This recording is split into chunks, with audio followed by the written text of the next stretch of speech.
Okay, start streaming, start recording. We are at, in fact, episode 17. Wow. This is Thanks for the update to YouTube. So I have done a couple updates. I got episode 14 and 15 up, I think, recently, or 13 and 14, and then 15 and 16 I'll do probably on Sunday. Oh, wow. Plus this episode as well. Wait, 16 I thought was up. Yeah, so that's right. 15 and 16 were the most recent ones that I think are on the way up. You can catch 16 because 16 because it's on Twitch, but all the other ones are on YouTube recorded. Okay. I think we lost Brittany there. Oh no, we didn't. I lost her. I apparently have some streaming issues on my side. Oh, I can't. I can't. Is everybody seeing everybody? Is everyone able to see everybody's camera? Nobody's doing the spinny things? Okay, there we go. Brittany was, is a bit but she's back. Yeah. Might just be the internet connection over there. Okay. Let's recap. So where we last left you guys had just encountered a pair of lesser wisps in the depths of the darkness at your campsite and just defeated those, and that's where we left off. Literally right in the middle of finishing that battle there. So Okay. no treasure to be gained as apparent from the lesser wisps, but you guys are all... Who sustained damage in the last combat? Nobody? I thought somebody got shocked. I don't think so. At least No? not many that I remember. I think I don't have anything written down. If I did. Okay, no big deal. Kite did, but she had those temporary hit points that just burned through that instead. So I'm going to do two things before we start here. One is you guys all have a full rest. So if you're looking for hit points or spell recover or anything like that, we'll consider that you defeated the wisps. You slept in a little bit later, so we'll say you're leaving around 9ish instead of the early bird gets the worm. But we'll give you a full rest, and I just wanted to say that no matter what happens tonight, it's been a pleasure journeying with you guys.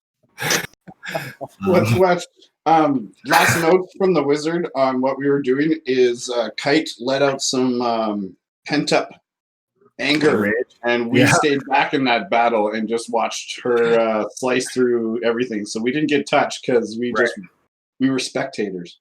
That's right. She is that's what she does. And what she does is be efficient. Yeah, no doubt about that.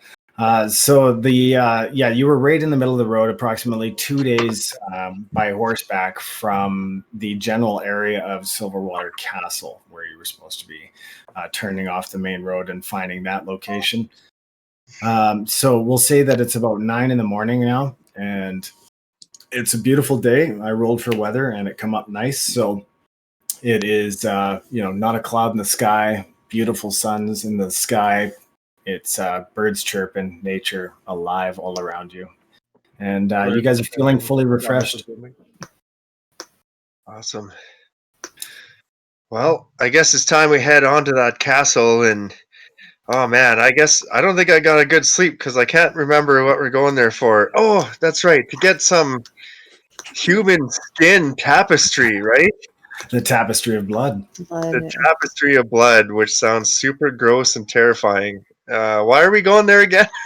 To stop the summoning of a possible deity, the god of Lethargic, or god Lethargic, the god of death. Or more to the recent point, more to just make sure that tapestry has not left its location. Right. That's right. Yeah, you guys are on your way to either guard it or find it or do something about it when you get there, and hopefully nobody will be waiting for you. So your last Facebook post, Kelly, on Take20 was very ominous about hopefully no one will be waiting for us. It was not. Yeah, he's just hoping for us. I believe him. I like to keep my audience riveted. What really blows my mind is the fact that you guys have survived as long as you have without somebody dying. But, it's been well played thus far. very intelligent decisions, very tactical decisions, good decision making on everybody's part, and it's been incredible through 17 episodes. And I've been going over a lot of the old episodes lately, and it's just amazing the stuff that has happened to you guys. And just you haven't really gone anywhere beyond Sember. Just between a couple of places, Dimir, Sember, and the Drake's Hollow. So between those areas, it's just outstanding the amount of stuff you guys have done in there. But now you're hitting the road. You've got camp all packed up. You've loaded up the wagon. Who is riding on horseback? Are we going with Grond, Bops, and Calyndra again? Or yeah, we'll put our disguises on. Always good to stay incognito. Okay. Yep. Wizards in the cart. Right. Okay. Grond will follow behind again. Okay. Okay, so that's fairly important. So we're just gonna say, Kite, where are you? She'll probably be riding in the cart.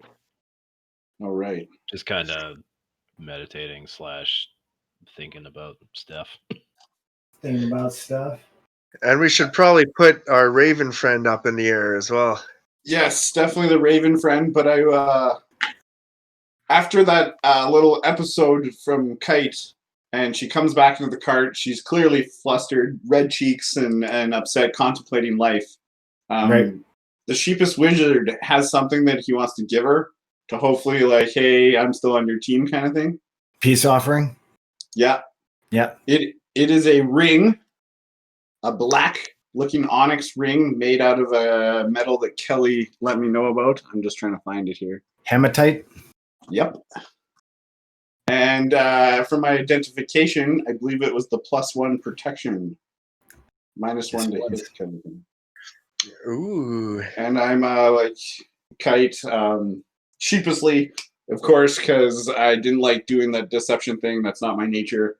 And I just say, I apologize. It was it had to be done. You mean more to us than my honesty. And you know what? There is a good point too. Like, that was probably the best thing, like the most unbelievable thing that happened last session. Never mind the lesser wisps and shit. Kite had a bombshell dropped on her, and found out that the monks of Athrakul have, tried to basically put a hit out on her, for reasons yet unknown. But very important information, and you guys hung on to that for so fucking long. That was like a really good payoff. Unbelievable. Yeah, that was incredible. So As Shield as the ring goes by, as you say that, Gombop sheds like a little tear. It's like, oh, so beautiful. Yeah. And I give you a whiff of let's go lavender. Okay, yeah, I'll take requests. A little whiff of lavender back in the face for Emus. Nice. Kite's gonna just kind of look at the ring. She'll look at the ring for a moment and then up at Emus. You can't really tell what her facial expression is because she's wearing a mask, but just her eyes are kind of just like almost 1,000 yards staring you a bit. But she'll bow her head and say thank you for the ring, wizard. Okay, I'm hoping that starts the reparation of our relationship. She's got a lot on her mind, so hopefully, but based on just her expression there, I don't know if you'd be so sure if it did. And Kelly, the notes I had on that one after that was it was basically +1 to AC. Correct. Yeah. Okay, that's what it was. +1 to AC. So was that a protection ring? Yeah. So there's different rings of protection. Some that'll afford a better armor class. Some that'll afford, better response to saving throws or dexterity, that kind of stuff. This one happens to be like armor class adjustment. Sweet. I am just adding the thing. +1 bonus to AC. Sorry, is it just AC or AC and saving throws? Just AC. That I have. I will customize this thing. Awesome. I'm done So- with my little apology. Thank you. Yeah. No problem. So yeah, and you still now Kite has possession of the original scroll, correct? Yeah, okay, Yes. Okay, What- so Sorry. We don't know if it was the original because if we're talking about chain of custody, the thieves had it for a while. that is true. That is So very true. chain of custody, we don't know if it's the original, but from what we gather, it's the original. From what Calyndra knows. Right. Yeah. Oh man. Chain of custody. Yeah. And yeah, you guys have actually packed on a little bit of treasure in your travels. I mean, you've lost a little bit. You've also packed on a bit, so that's good. We lost so many jewels. Yeah, you did lose a few of those too. Yeah, that definitely happens. So you've kind of cleaned up here, and the road seems pretty nice. You guys set out, and you kind of get yourselves organized and in a good steady pace on the road. And the weather keeps up. It doesn't look like there's going to be any kind of difficulty on the weather side of things. And the sounds of birds and insects is heavy in the air. So you're feeling quite good for the first hour or so here. And then suddenly you feel great for the next hour or so. Yeah, so you guys are cruising along at a pretty good pace and not having any kind of difficulty in travel. Haven't come across any cuts through the road or any water runoff. It seems like pretty fair travel. Is there anything that you want to do on hour 3? Yes, I gotta halt the group and let them know that we're coming close to that magical scroll. Where that magical scroll tells us special stuff. Do you have that picture by chance? I have it somewhere. Yeah, I can post it in chat here. Chronicles. You're actually quite a ways away from that location. Oh, we're coming up to it, right? No, you're days and days away from that. Oh, really? I thought it said silver. Oh, maybe not. Just another different type of silver castle. Yeah, That's so okay. I know the Silverwater Castle is noted on the map only by the castle symbol. It's not actually written. It's not on there, but you can clearly see the castle on the map on the road. But you can see that you're actually quite a number of days away from the base of like Silverwater Falls at the base of the Blood Ice Peaks. That's the mountain range to the north there.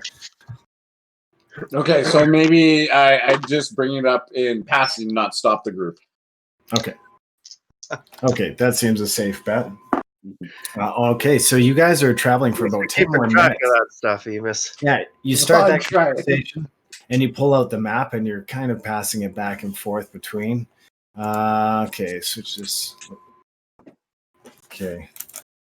Just one sec. Britt's having a little bit of technical issues on her, and I'm just typing a quick message to her. Sure. So it might take a little bit to get her organized here, and we might actually try Zoom as our method of doing shit in future. I know Discord's great, but we have to try something else, I think, because we've had a few issues here already. Discord's been getting a couple of complaints on the web for usage and such, so maybe thumbs up. Okay, yeah. Oh, sorry, for my Edmonton Dice League, we've had a lot of Discord issues in the last 2 weeks. Yeah, that sucks. Mm-hmm. And so I'd just like to mention too, do we have anybody in chat? We have a few viewers in chat, might just be us, but just in case if anybody is watching, we do have a win a dice giveaway going on tonight. So if you have a player out of all this lot of people that you think is going to score the first critical hit of the evening on a nat 20, type their name into the Twitch chat and let us know who you think it is, whether it's Grond, whether it's Kite, Calyndra, Emus, Bops. You just type the name into chat, and we'll keep an eye on that. And if your person wins, so do you. Just moving over to, I gotta roll some dice. Can we apply for these dice too? I was just going to make a shadow account. Yeah, don't tell no, them. you cannot. No, you cannot. But I appreciate your enthusiasm. It's like, I think Kelly's going to roll the first critical hit. That's a safe bet. Yeah, you can also bet on that. So if the party encounters a creature and you want to bet on the enemy, rolling a nat 20, then you can bet on that. You win there. You still win the dice. Oh. And we have 2 sets to give away tonight. Okay, hang on a sec here. I think Kite's on fire lately. She's probably going to get it. Oh my god. Your last combat was amazing. That was easily one of the coolest combats I've had for a character ever. We'll have to make her angry more often. So I'm going to get a perception roll from the 2 people in the front, please. Passive perception. How about the Raven? Bops. The Raven's passive perception is 18. Oh yeah, I forgot you had the Raven up. Never mind. Okay, so the Raven has spotted several hundred feet up the road from you, just around a slight bend, that there is a militarized contingent of soldiers moving towards your direction. There appears to be at least a dozen of them, bearing the shield symbol for Sember. Do they have a color of tabard or any accessories other than their metal armor? Yeah, it's green and gold. Green and gold. Sember. Yeah. Okay. So, and they're headed your direction. They look like they're moving at a casual pace. But yeah, there's quite a few of them there. You also, Emus, can I get another perception roll, straight up perception roll from you as well, please? Regular perception from me? Yeah. Not the Raven. Hey, there you go. Hey. Now you can actually hear us without a bunch of stuttering. Yep. So 12. 12? Okay, and then I need an insight. Hey, okay. Insight. 15 plus 3, 18. Okay, so you don't see anything specific, but you do feel some familiarity with the area that your crow is surveying. Raven, and it's because I've been here before, I would imagine. Yeah, some part of the area feels familiar at this point. And it may be just something that you've seen through your bird sight at some point, but I'm thinking this is where our first battle went down when on our way to Sember in the first episode. That was actually down the Highland Road, like way west. Then Like, I have that no was idea actually how I know this place. Yeah, between Dimir and Sember, that's actually where you guys started. Was closer over to Dimir's side on the Highland Road. Went over northwest or northeast. We're still south of Sember? No, you're north. North Remember, of Sember. you went to the Drake's Hollow, and then you guys started heading up north. Oh, is this is where we took a divergent path for those Darren. flowers? Hey, I don't hear anyone Yeah, we can hear you. other than your phone. There we go. Hey, buddy. Everybody say hi to Dareth. What's up, dude? He can't hear us. Hello. Hello, my honey. Hello, my baby. Hello, my ragtime gal. is this where we took a little detour to go find flowers? And Manticore Cave? No, this is north of that. Yeah, this is north of that. So how would I recognize this? You recognize some of the area to the furthest outskirts south of where your bird was, but you didn't pass the other check, so never you frickin' mind. Oh. I'll let them know that I've been here before, but I can't remember when. Yeah, something about this place is familiar would be a more accurate statement. Sure. Something about this face is familiar, but I don't know why. That's Yeah. helpful. You guys are having this discussion, and now you Yay! can feel You can hear me? the heavy. Yes, we can. And there you go. There you are again. Yay!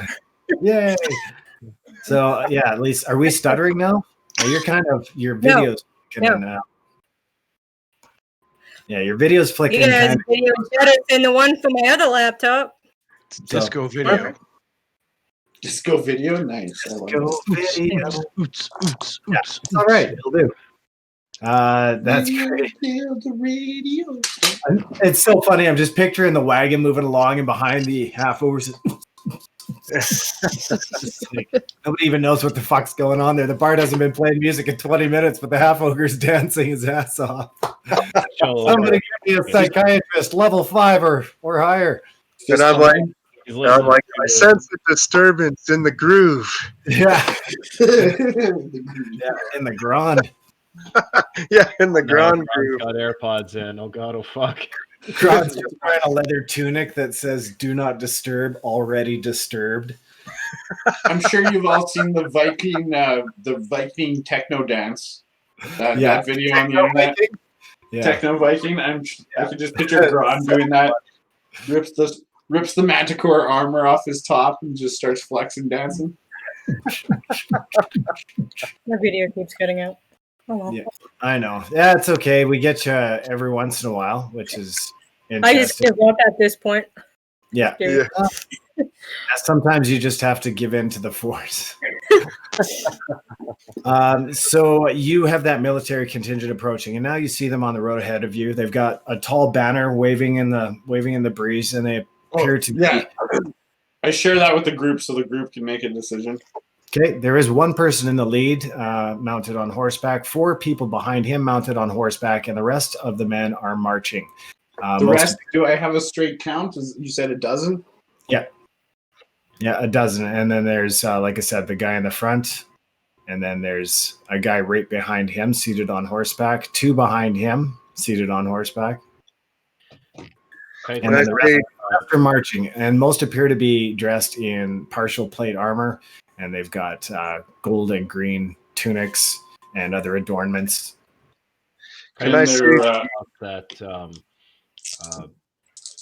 Hold up, team. If that's a Sember militant group, I think it's best if we avoid their gaze.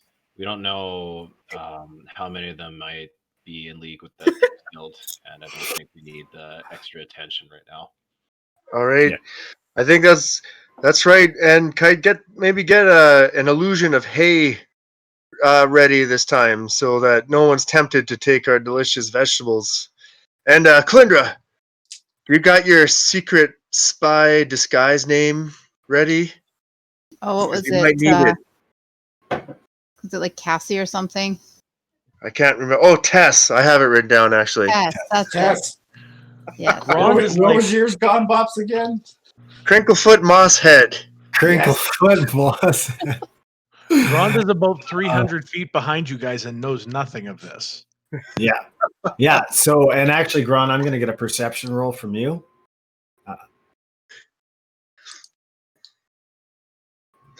We don't have a way to get a message to Grond, do we? I have By message. yelling at him. Yeah, you can literally look back and wave at him. Yell at him. I have message. I'll actually just send him a message and say, "Hey, get in the back quickly. There's a group from Sember coming." Yeah, you actually feel it, Grond, now. At this point, you feel it in the ground. And Grond, you can whisper back if you want. Yeah. I'll be right there. Just slow down, damn it. Yeah, All right. if you decide to duck off from behind the wagon, Whoa. you will definitely have to roll a stealth for me in order to make it into the... You know what? In order to make it into the bush, I'll try that. Yeah. And Kite's using minor illusion to make the back of the cart look like hay. 16, dirty 20. Yeah, and they got a 1 on theirs, so yeah, you're good to go, man. You're in the bushes. It's just an illusion, right? It's not. You guys actually... don't even hear a rustling. You just look back, and Grond is gone. Yeah, he's just like gone. Let me see what my perception is. Oh, yeah, I got a 14. Yeah. Yeah. So, but yeah, you see them, and they take note of you. They're looking at you, but they appear to be steadfastly marching south on the road and paying more attention to keeping the rhythm of their movements and the pace, rather than even concerned with you at this moment. But they only see Grond, Bops, and Calyndra in the front.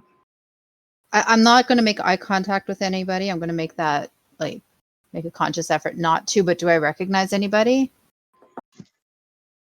You do not.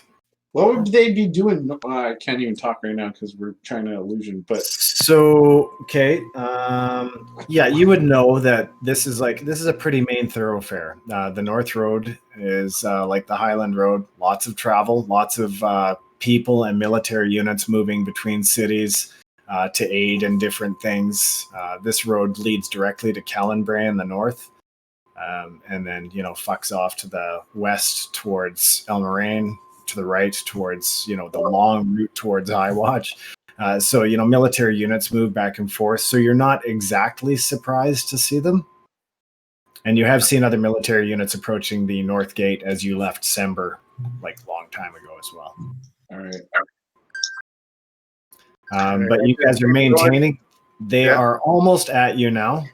And the guy in the lead, as well as the two people behind him, are definitely kind of looking you over. I give him a wide berth, kind of move over to the side more, and just like, oh, good day, good journey. Interesting. Okay. Yeah. One of the guys actually stops while the rest of the contingent keeps moving, and he just kind of moves his horse off to the side and is just kind of looking at the back end of the wagon for just a moment. And then he continues on and rejoins the other group, and they appear to be continuing to move south. Whew. All Okay, right. Grond, you see them march past okay. you as well, and they don't pay any attention to you. I wait until they're gone a ways down the road before I even think of emerging. Okay, so are you guys staying still in the wagon while Grond is waiting, or are you going to kind of keep a slow pace? Just Medium pace. At a medium pace. Come on. Nice. Adam Sandler for the win. So, You set that one up. We don't actually want to travel at a medium pace. That would be stupid. But Nariel the True, Tyrannical Rex. Good to see you guys. Great. Yes. So yeah, they continue marching, and you lose sight of them. Just past that little bend that you had passed a moment ago. You kind of lose sight of them there, and you've got those the military feet, so to speak, where he can feel the movement of an army underneath him. So you kind of wait for that hum to go away, Grond, and then you feel fairly safe at this point to step back out on the road. Grond, once they're gone by a solid margin, Grond will actually kind of put himself to a military trot run to catch up. Okay. So yeah, within about 5 minutes, you usually catch up with the rest of the crew, traveling at a light pace. So, and you guys hear the pitter patter of Grond's little feet up behind the thing. Little. Yeah, as he catches up. Pitter patter, let's get out of here. Wouldn't that be funny if he was a half-ogre and had like size 6 feet? You know what they say about size 6 feet. No, I don't. Size They 6 take shoes. size 6 shoes. Size 6 ego. Yeah. Wow, Size 6 shoes is wow. the one. Tyrannical Rex is asking, where is Natsu? Nice. Shit, I gotta open a window in Right here. He's in the pillow in the back. Potato.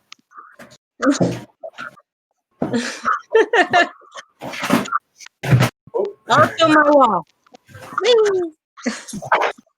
Nice. Oh man, the DM has fresh air. The only thing is, normally I have to work in this room. It's like kind of small. I can give you kind of like a tour. Here you go. There's like, computers. There's me. There's like, a screen over here. And then there's all this shit in front of me. So it's like, Where is Tesla? yeah. I don't know where she's sleeping in the bedroom where it's smart. The windows have been closed, so it's relatively cool in that room. But this room gets to an aching 26.5 with the window closed. So yeah, it gets a little tepid. Gross. But anyway, you guys let the army march past, and you guys continued up the road for about another hour. And you see what looks to be a small, maybe an elf, some type of smaller human, head on the road about 150 feet up, just traveling solo. The Raven will swoop down to see if he's armed. Okay. The Raven swoops down, and through your Raven eyes, you see the elf look up at your Raven. You almost connect eyes there. You swear he was looking right at you. He's well aware. All right, so I'm going to have the Raven go down to a branch, kind of get out of his vision. I'll let the group know. And I'm also looking to see if Kite's mood has changed at all during the last few hours. Kite, has your mood changed? She's still got a lot on her mind, and she's trying to stay focused on this mission right now. But no, she's still pretty sullen and quiet. Are your fists unclenched? Oh yeah. She's more just kind of like just kind of head is down and just kind of hands. She's playing with a throwing knife kind of thing. Oh, that does not make the wizard any more easy. I was hoping you were like, yeah, relax. Didn't think it would. All right. She does not look like she wants to be bothered at this particular juncture. I am keeping my mouth shut, other than to tell them that there's the dwarf. Is Grond, how far you hopped into the? Or are you back? Okay, Grond, so then Grond got back to the 300 or so feet behind. So then I'm letting Calyndra and Bops know about the solo dwarf, and I'm just gonna let them know he's like, I think he was aware of Poe. Do we need to? Do we want to make friends, or do we want to keep going? Actually, I'm going to get you to roll another perception check for me. Emus, please. Ooh, perception. Is this out of the Raven, or? It is out of the Raven. Oh, okay, then 8. 8? Okay, you look back through your Raven eyes, and you do not see the individual anymore. I need the 2 people in the front to roll me perception checks, please. That's Calyndra and Bops. Ooh, 8. Okay, Calyndra, last hope. 4. 19. Nice. 19. You notice about a dozen or so scattered caltrops, these small spiky triangular units scattered on the road in front of you, just ahead of the horses. You're able to stop the horses just in time, but they would have probably stepped on 1 or 2 of those things. I'm going to actually message back to Grond what's going on. Okay, Grond, you get that message. There's caltrops on the road. And the figure, about the figure too, or the person. Jeez. I'm going to send a quick message back. Use your magic to dust the caltrops off of the trail. Yeah. And keep going, and I'll try and keep an eye from behind. Oh, you talk so fast. So we'll use Mage Hand and remove them and keep going. You sweep the caltrops off. You notice as you do so that they are quite rusty and may have likely been there for quite some time. Oh, good. Yeah, and you can also see footprints where people have evidently seen them and just stepped over them rather than doing anything about them. So good on you for being the first person, and as long as they've laid there, to actually clear them for the road for other travelers. It's like the person who's driving down the road and sees like discarded tools or something there. It's like, oh, geez, I'm going to move this so no one else damages their stuff. Yeah, exactly. Are these worth picking up? They're kind of rusty, but you know that if they were scattered as caltrops, they're definitely going to hurt somebody, and more than likely, whoever that is going to need a fucking tetanus shot afterwards too. You're welcome to gather them up. Yeah, you're welcome to gather them up. I'm going to ask Grond, or I can't. He's still far away. I will ask the group. Are these worth like us setting our back trap when we go to the Silverwater Castle so they don't because there's only probably 1 trail up there, and if we're there first, it's kind of like our 6, our like backwatch kind of thing. I think we should focus on the mission at hand instead of picking up trash off the side of the road. But that's just me. There is 8 rusty caltrops. You can you don't have to write them down as rusty. They're not so far gone that they're just not going to be caltrops. So you can consider yourself as having 8 caltrops if you're gathering these up.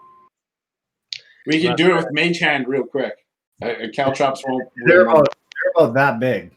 They are sizable caltrops. These were meant to disable horses even. So I don't know. We can lift up to 20 pounds with the Mage Hands.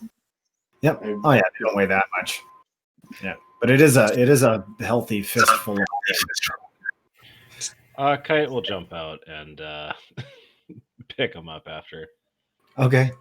Oh, thank you, Kate. I will join you. Just looking for your mood again, but we'll put these caltrops. Since you joined him, you find another 7 caltrops between the two of you.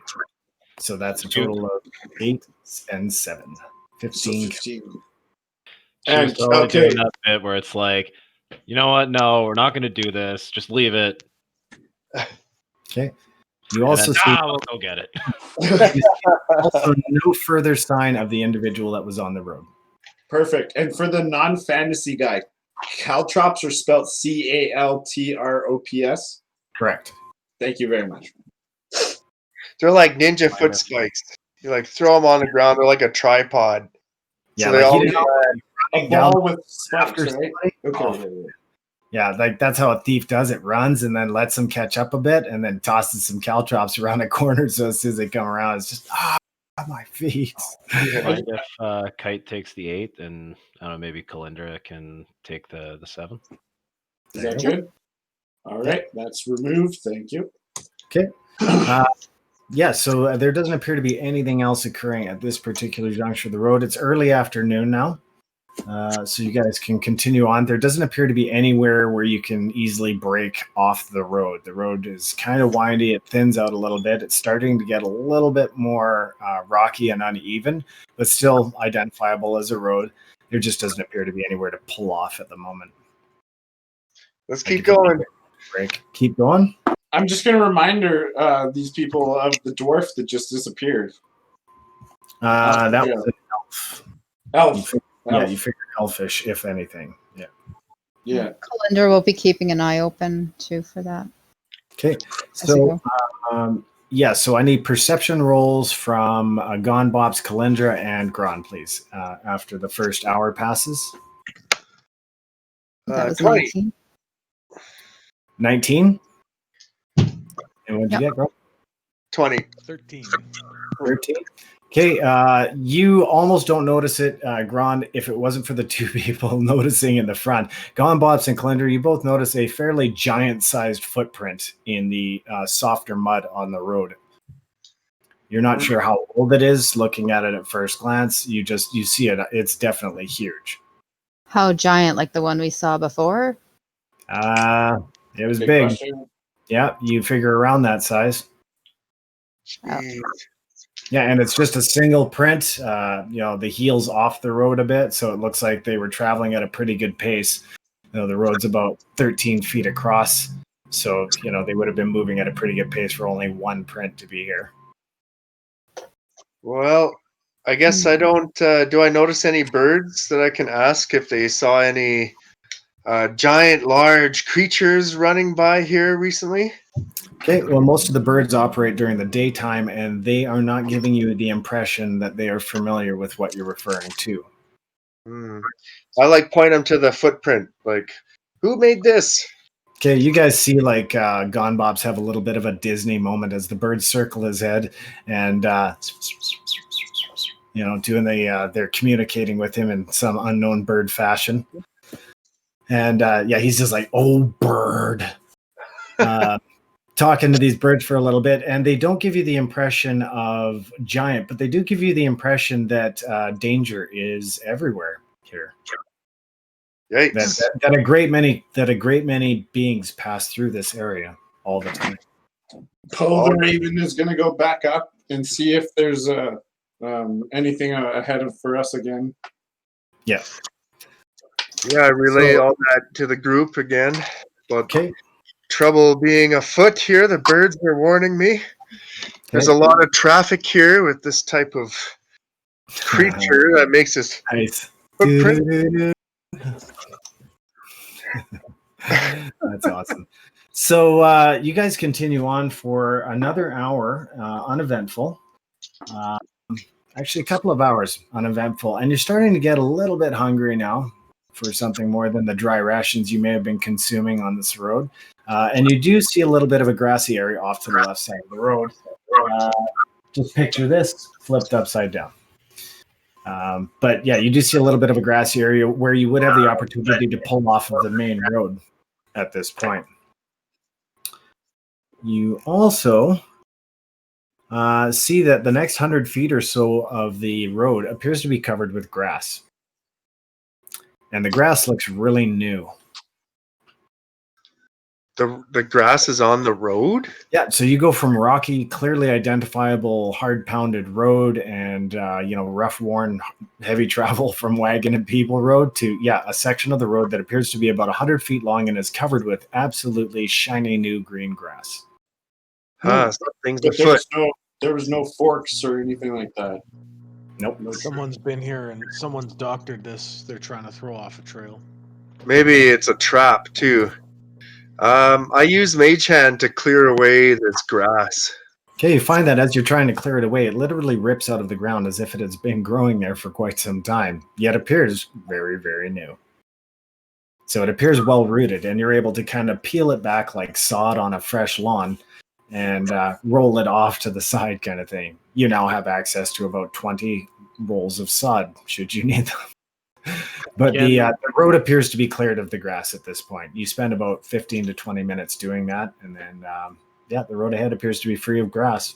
But near as you can, it doesn't appear to be anything other than grass. While Bops was ripping up sod, can Kite kind of just take a look around the surroundings to see if there's any figures watching us? Sure. Yeah, you're just going to kind of have a scan of the tree line and stuff like that around you. Okay, I'll get you to roll perception.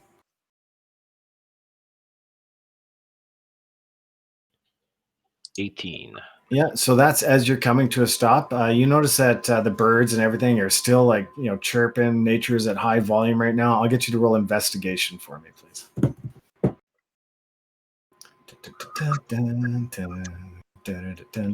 Not very good. 3. Not very good at 3. Okay, so scanning the tree line on either. Yeah, you can. How far are you looking, or are you just standing in one place, kind of scanning the area? I'll just kind of stand up on the wagon and take a scan around. Okay, yeah. So I'll get you to roll investigation as well. Investigation. That'd be 16. Okay, looking through, you do see maybe about 100 feet or so beyond the tree line to the west. It looks like the trees break there into some kind of clearing area.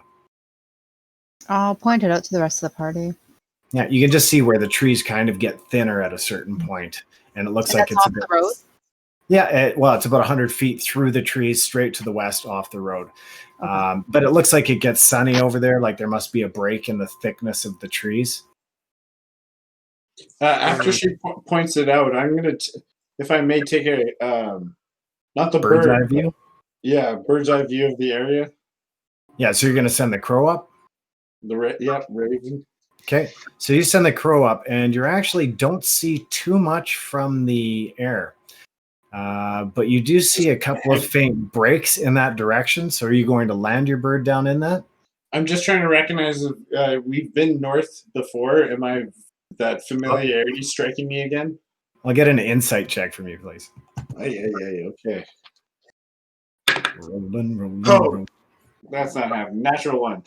Natural 1. All right. So yeah, you just see the wads and wads of luscious green tree canopy, and the odd break or two where it appears there might be smaller clearings down below. But it looks heavily forested. Further off to the west, you can see the huge flowing river that flows down from Silverwater Falls to the north and makes up Silverwater River. Yeah. Shit. So let's see who else here. Yeah, so you don't really notice too much from the bird's eye view. Nothing's too canopied. Yeah. Moving ahead, as you can don't like this place. Yeah. So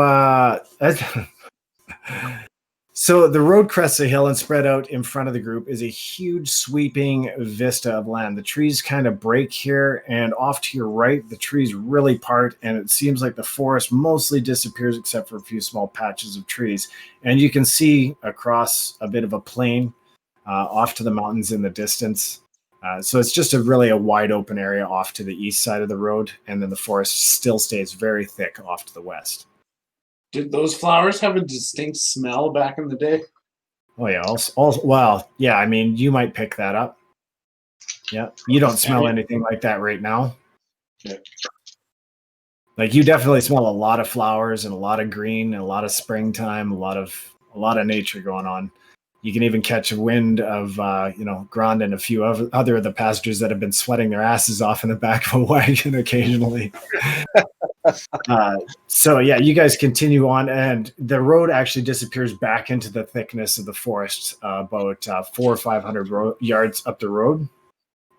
Didn't the druid Elsith explain something like this to us? What was his notes? Okay, continue. Okay. I'll look at the notes. Yeah, so you guys continue on and you get back into the forested area, and it's just like you'd be traveling down the highway, and there's forest, there's clear, there's forest, that's kind of thing. So the road broke, and you guys could have probably gone to the east across plains and into a less denser forested area. Sorry, I read your notes. So it distinctly says that we should look for a hidden path that looks unusable. We must push through that path. That's what the Elsa said. So if we've seen a path that looks unusual, we might. But that was also a two days travel.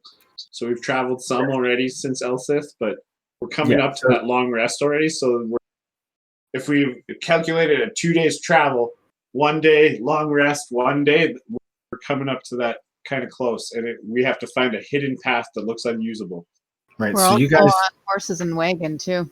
Yeah, so you guys aren't moving really fast. I mean, it's not like you're in a steady gallop moving at 2 days travel, but you are making good pace, no doubt about that. That said, it is starting to get a little bit dusky, and the suns are going down, and light is starting to fade as the last couple of hours pass without incident. So you guys do come upon another big clearing off to the right side that seems to be surrounded by a little bit of cliff. It's got a small break there. And there's like a little bit of a hill section here, and then trees all along here, and trees, thick forest on this side of the road. And I don't have there it is, green. So yeah, this is all tree line here as well. And then this is it gets really thick over here as well. How high is the cliff? About maybe 20 feet. Yeah, at its highest. So it kind of, does this steep up, and it's kind of just sheltering this little clearing area right here. Okay. So is it a face cliff, like someone could peer down at us secretly? Yes. Yes, if somebody so desired. It's a pretty flat wall. Like climbing it, you would have to be a skilled cliff climber, skilled rock climber in order to do that. Not a good spot to camp if we don't have high ground like that. Yeah, unless you've got somebody on high ground, right? The Raven. Somebody else. Yeah, Kite is always above all y'all. She's always sitting up in a tree or up on a cliff. Calyndra's up on a roof. Like they don't mess around. Climbers in the group. Yeah, so you guys starting to climb on tonight, though. Let's get night. How long is or this you can ridge push line? on. What's that? How long is the ridge line? I would probably say 200 feet, tip to tip. Push past it. Push past it fast. Okay. For the first time, I'm going to hop out and watch the ridgeline just right behind the cart. Okay. So, passively investigate the ridgeline. Okay. As you're leaving the site and pushing past, I'm going to get you to roll a perception check for me, Grond, because I know you're all about it right now.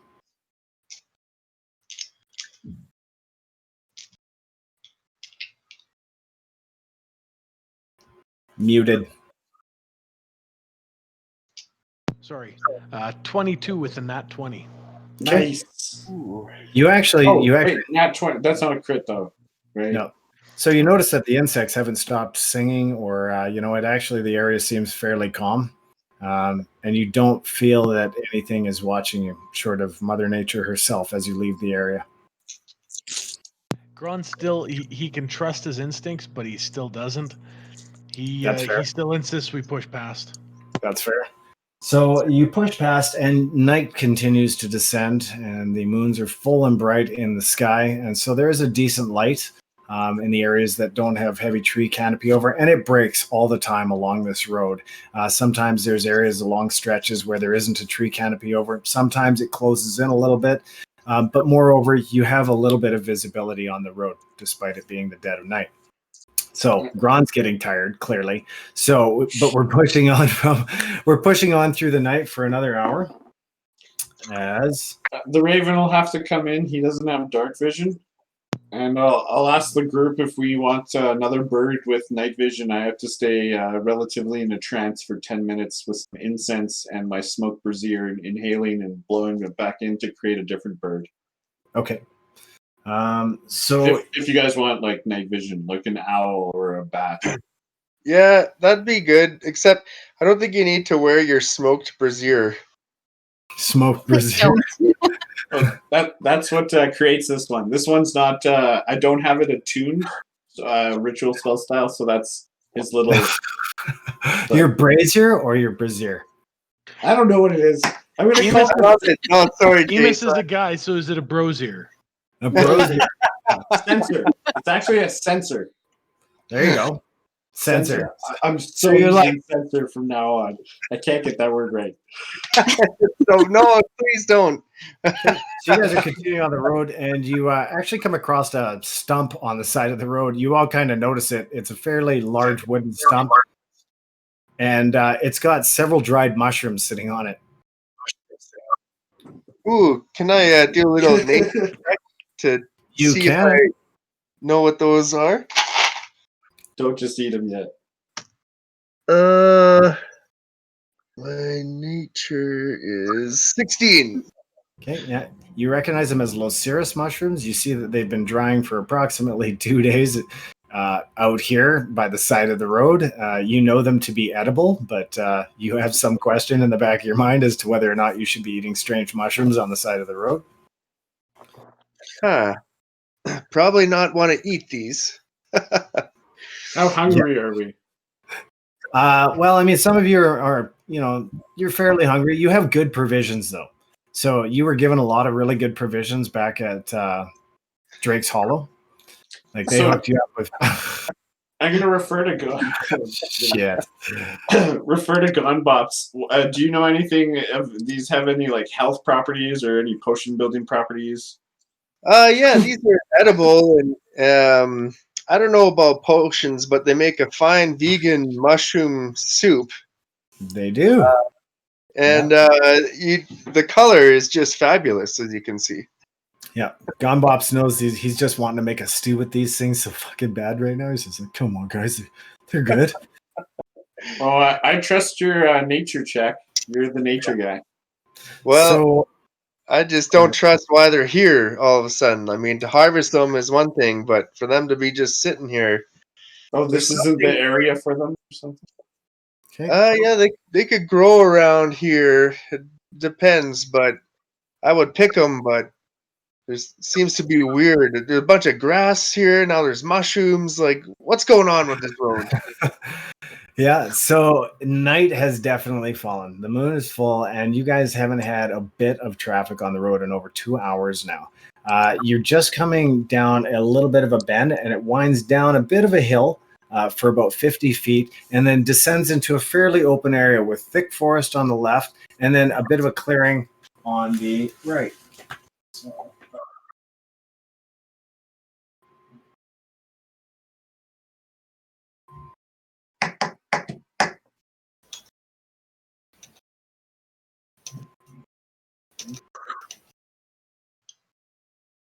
Wizard's not convinced you guys. Mushroom your brain. Shroom your brains out.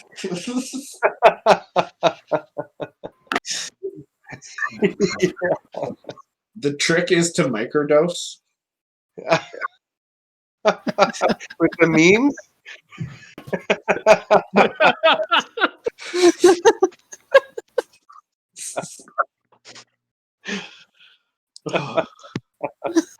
Microdose those memes.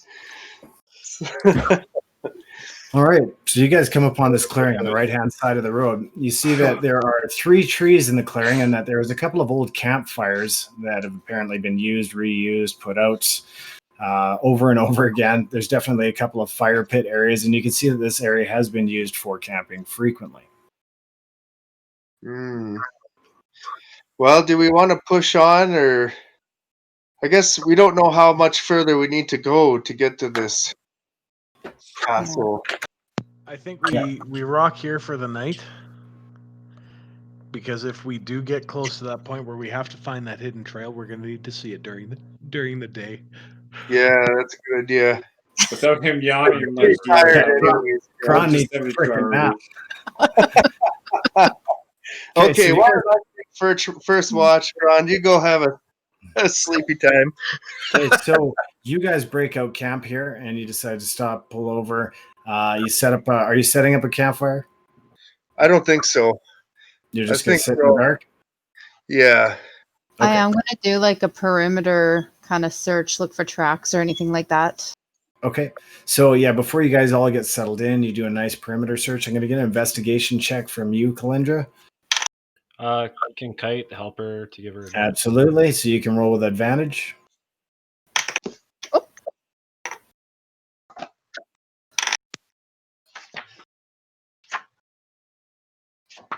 16. Okay. 17. Sorry, 17. Yeah, so looking around, I mean, the insect life has calmed down. There's still the sound of like cicadas or whatever. In the night, you hear crickets in the distance and stuff like that. But it seems fairly calm, and the area seems relatively comfortable. At least you get the sense that the area has been used quite often. Thick trees to the west, thick trees to the east, and the road disappears fairly quick to, a thicker forest canopy as it heads north from this location. Who is doing first watch? The wizard, because he's going to get the owl up. The owl? Yeah. So you can conjure an owl up, and it's got night vision, correct? Yes. My familiar, I can switch to a lot of things, but in mine, I have a raven, a bat, or an owl. Well, the reason or the owl will have the. Sorry, the reason for that is they all have 3 different types of senses. Okay. So, census is good. So, you guys enter into the first watch, and that is Emus. I'm going to get you to roll as you send your owl up. I'm going to need you to roll a perception check.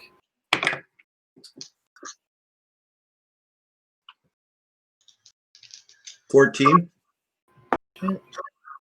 Okay, Emus, the first 3 hours of the evening pass by relatively uneventful. You almost fall asleep yourself to the sound of your companions snoring and getting a blissful sleep. You're almost at the end of your shift. Who are you waking up to take second watch? I can take second. Oh. Okay, just one person? Okay. Kite is up. With her. I'll go with her. You. Okay. Kite and Calyndra. And Kite's going to cast Dark Vision on herself so she can see better in the dark. Okay, that extends to 60 feet, I believe, right? And then you see in dim light as if it's bright light, and you see in complete darkness as dim light up to 60 feet? Okay. While you're there, I'm going to get you to roll a perception check for me, both of you.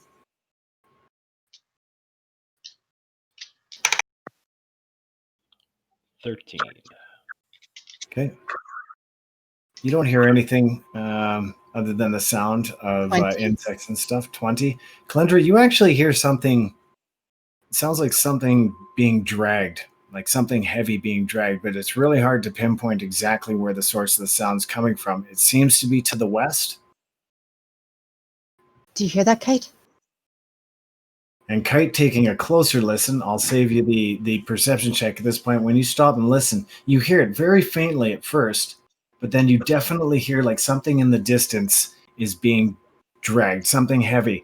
Not like it's being dragged over brush, but just like something being dragged against something, a heavy mass or something. And it sounds pretty distant into the woods off to the west.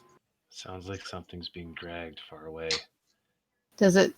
If we sit and listen for a bit, does it sound like it's coming closer? Yeah, so it doesn't sound like it's actually going closer. You listen for a moment, it gets loud enough to hear, and you both can hear it, and then it seems to be moving towards the north. But it's really hard to, you hardly hear anything, just a little bit of dragging. I think it's gone. So you just have a brief moment to breathe, and then you hear a sharp crack come off from the east. Both of you hear this, no perception check required. You hear the snapping of a twig or a branch, something off to the east through the woods. Kite's gonna like pull out her sword real quick and just laser focus on that. What's to the east? Okay, so you kind of hear a little bit of cracking for a moment, and then you hear just a loud, it almost sounds like snuffling, and then there's just a moment of silence, and you can kind of, you hear something moving just into the trees, so you're straining to look at it, and your eyes strain to identify the mass that's moving in the trees for a moment, and suddenly the road falls silent. Calyndra, I think You- we should wake the group up. You listen to your companions breathe for mere seconds, and boom, a thunder crash rips through the woods, and you hear the sound of breaking trees, and a hill giant lumbers into view, straight off the path.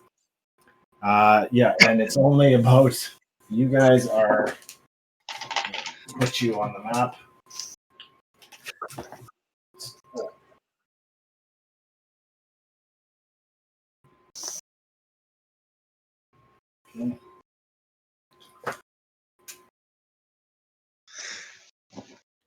Is the red the hill giant? Okay, yeah, you guys all woke up. You guys didn't even need to wake him up. As soon as you crashed through that last bit, you all just like, poop, awake. It's not going to give you any advantage, but it will eliminate the surprise factor for you because of the distance between the creature and you. But it is clearly a hill giant, and it has just stumbled right in. It looks down at you. It's like, food! And it lumbers over. It's got a massive tree with sharp spikes where the roots used to be, carried in one hand, and a large sack that it just tucks into its belt as it starts to lumber in your direction. I am going to get an initiative roll right off the bat just from Kite and Calyndra, because you'll be able to react before he does if you're using any kind of distance weapons. 15. Okay. 11. 15 and 11. Where is my... There we go. Okay, 15 for Kite, 11 for Calyndra. Beauty. And those two, you guys, what are you going to do? The giant is on 7. Kite's gonna throw out those caltrops in between. Nice, right away. Those things coming at you. Okay, so you scatter the caltrops at the giant's feet. Yeah, as close to his path towards us and him as she can throw it. Okay, so I'm just going to get it to hit on your accuracy for throwing those caltrops. So you did listen to the wizard. It'll be 12 for the throw there. Okay. So yeah, you scatter them at the feet, and I did run a check here, and the giant looks down and he sees those things scatter at his feet, and he's like straining to see what exactly. What's that?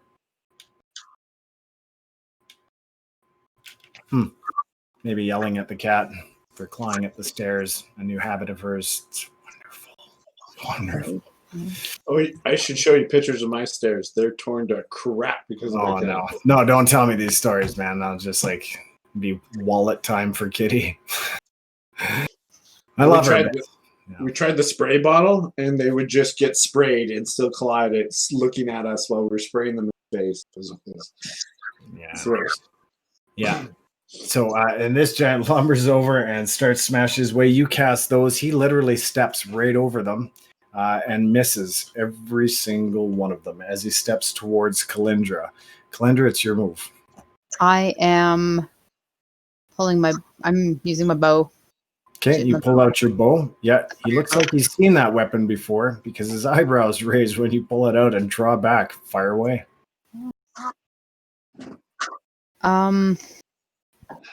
18. That is a hit. Give him some damage as the arrows plunge deep into his shoulder and he reels back.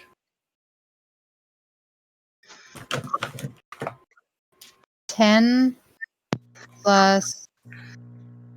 4 fire damage, or 3 fire damage, sorry. Those arrows are ridiculous. Okay, so you just fired one? You know you get 2 shots for that, right? I get 2 shots, so I'm going to take both shots then. Yeah. That would be 12. 12, okay. That goes sailing right by him and off into the trees. You can see the glowing arrowhead thud into the trunk of a tree off in the distance as the giant continues to lumber forward. And now we will get a new initiative as you guys all pile out of the caravan and wake up and kind of figure your shit out as you see this giant lumbering over. You guys are all able to respond and get your shit together in time to react. So, Kite and Calyndra, we're going to keep you at 15-11, but the rest of you all need your initiative. Grond? 10. Okay. Me and you both, buddy. Okay. 6 plus 4. 10 for Emus. And Gone Bops.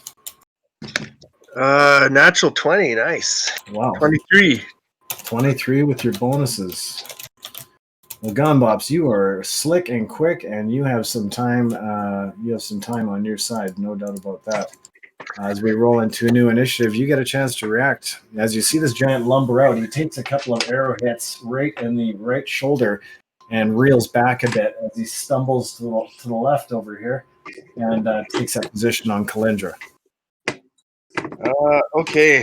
Sorry, I'm just looking up an insult. I can't think of any. But what I'm gonna do is I'm gonna just yell at that giant and just say that you are a giant mess. Take that.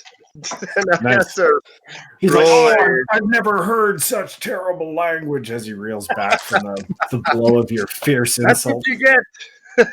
Yeah. So that he has to make a wisdom saving throw against 15. Okay. And he does that with a 17. Oh, nice. And then I'm going to do Mantle of Majesty. So I take on a wondrous appearance like Fey-like. And it lets me cast Command as a bonus action for a minute while I keep my concentration. So I command him to beg, and he has to make another saving throw. So he should, I don't know, according to the rules, he'd spend his turn. Yeah, it's in that 20. Son of Jordan. Oh, okay. I'll get you next time. Yeah. He's so wise. This is a wise giant. Yeah, he's really actually pissed right off, and he looks hungry as hell. He's not the biggest guy, in the upper chest area. But he looks like he's healthy, regardless, as he thunders through the tree towards you. So anyway, yeah, he looks like he's making his way towards this way. He doesn't like Calyndra at all. So it is now Kite's turn.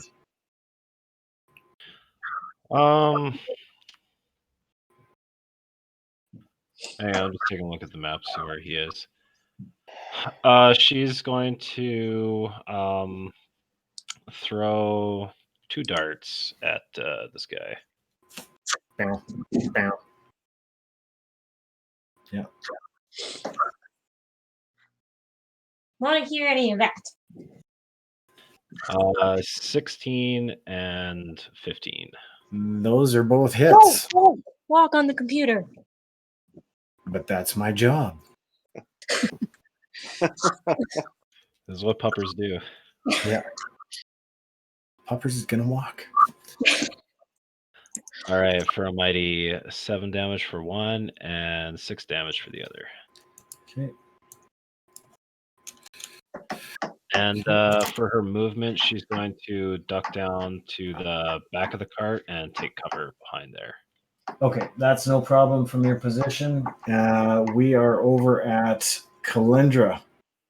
You see this giant guy. He's right within melee range now, so he's getting close to you.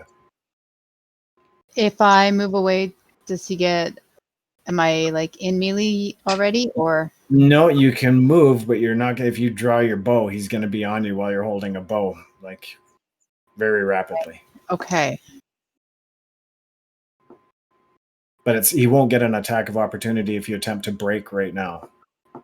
Guessing I'm moving back, shooting my bow, and then using my cunning action to hide. Okay.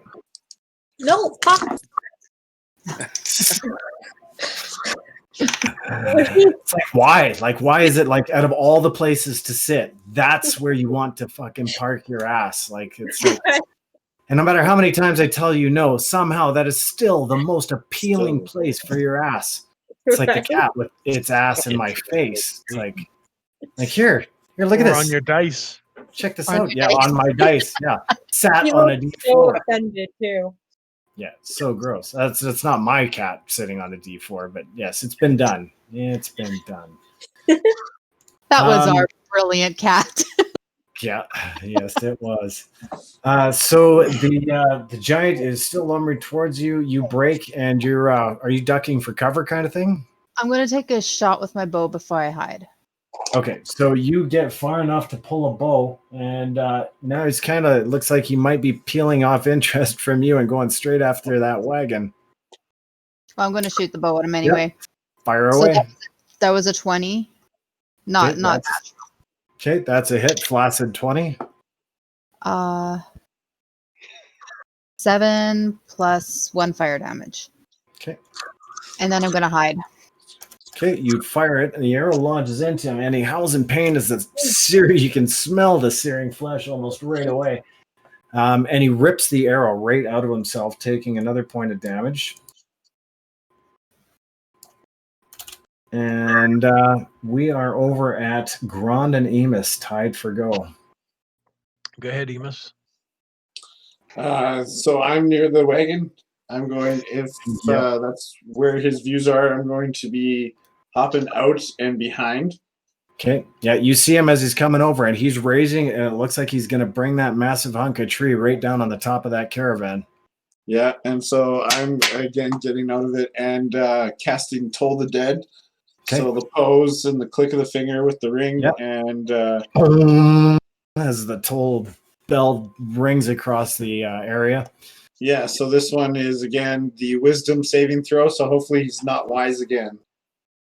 That is a 7. All right, so 2d12, 4 plus 3, so 7 hit points of damage. 7 points of damage. Yeah, okay, you kind of boom and reels back a bit, and he takes a step back from the caravan,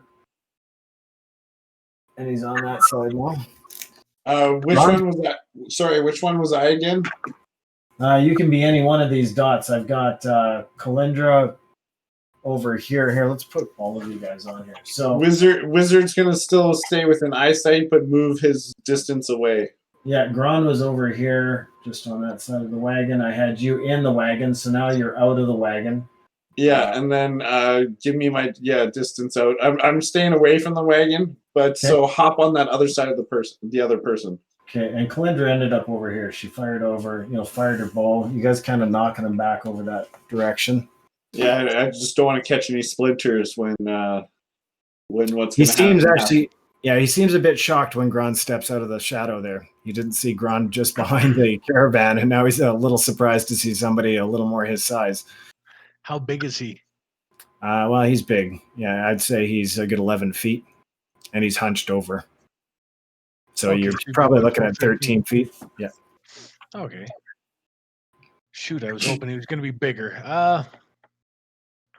You know what? First shot is going to go for the head. Second shot is going to go for the nuts. Okay. Oh, And Yes, Right the in the Metal Gear jewels. Solid kill shots. yeah, that's right. All right, take a shot for the Milky Way there. and battle axes. So battle axe to the head. That is a 6, but it's a 14. That's going to be a long miss because called shot penalties. That actually clips him. I need damage from you. Really? Yeah. Called shots only Alright. times 2. Nice.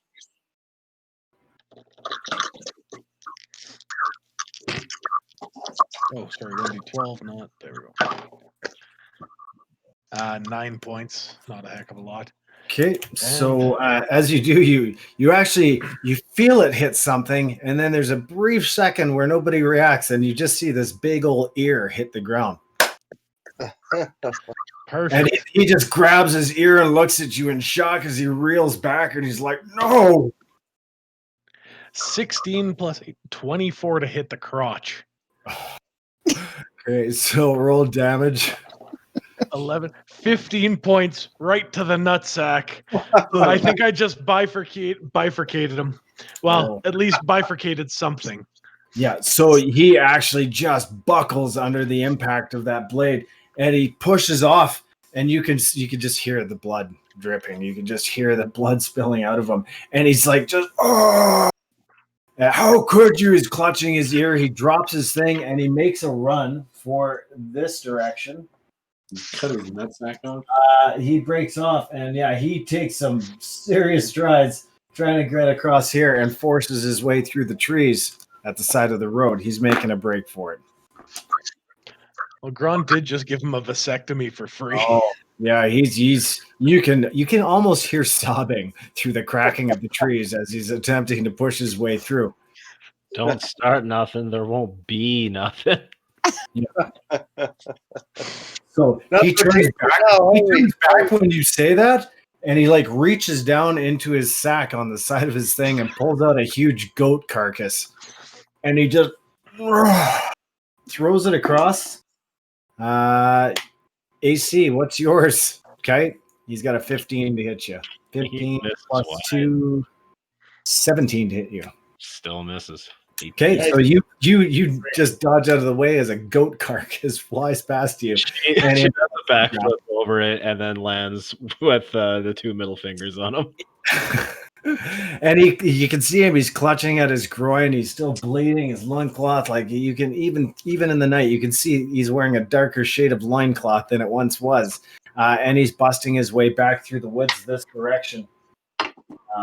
Yeah, he's crashing down trees and shit and starting to bring stuff down. How far did he get? Nice shot. He's about 50 feet into the woods right now. But we can still see him, kind of thing. Yeah, and he's like, "I'll get you." 50 feet. Do we have or is like the combat over? Can me and Oh, combat is still active. If you me want and to Gubbels do hit something? over there, go for it. Okay. Let's roll initiative. Okay. Or do we have to? No, you can still stick with the original initiative. Yeah, I like that way. Yeah, That's what I roll it. I sometimes do it for big baddies and stuff like that, but not for casual combat. Mm. Too long with 6 people, 5 people. Go I for say it, Gun Bops. there's a lullaby. Right. Pops, what are you pulling off here? Vicious Again, I'm mockery. Would you like some ground nuts? Chopped nuts? All right, I had one loaded, but I'll save it for next time. I'll use that one. It's like, I hope you like chopped nuts. Nice. Wisdom saving throw. He turns around like Vince with the slap chop. You're going to love my nuts. He's got a 14. 14. He fails. Yes. Hey, Emus, where's your owl? The owl. I had to go to sleep, Okay. So that's done. so he's in the sensor. Okay, you actually hear a huge crash as something like it just sounds like either tripped or fell or something about 150 feet or so away from your position. Oh, he's traveling that fast. Okay. Oh, shit. Oh yeah, man, he was like balls I mean, You you just come on, man. He's running the best he can. Yeah. So, what do you guys do? Give chase, or we let him bleed his balls out? I gotta say, Grond is almost feeling bad. This should be a mercy kill. what Seriously, dude. Let's just put this behind us and let's just put you down, and that's better. It's just better. So you guys run after him? I guess yeah. so. Okay, you thunder into the woods. Who all's going? Everybody? Well, so sorry. So I vicious mockeried him, and he's running away now. Well, he tried, and you just heard a big thud as if he either tripped or fell or Oh, something. okay. Yeah. He did take 3 damage from the vicious mockery. And Correct. do I get to finish my turn with a bonus action too? Yeah, you can. Yeah, you have time after that. Because I would you just rolled some insults into the woods. You can still react. Yeah.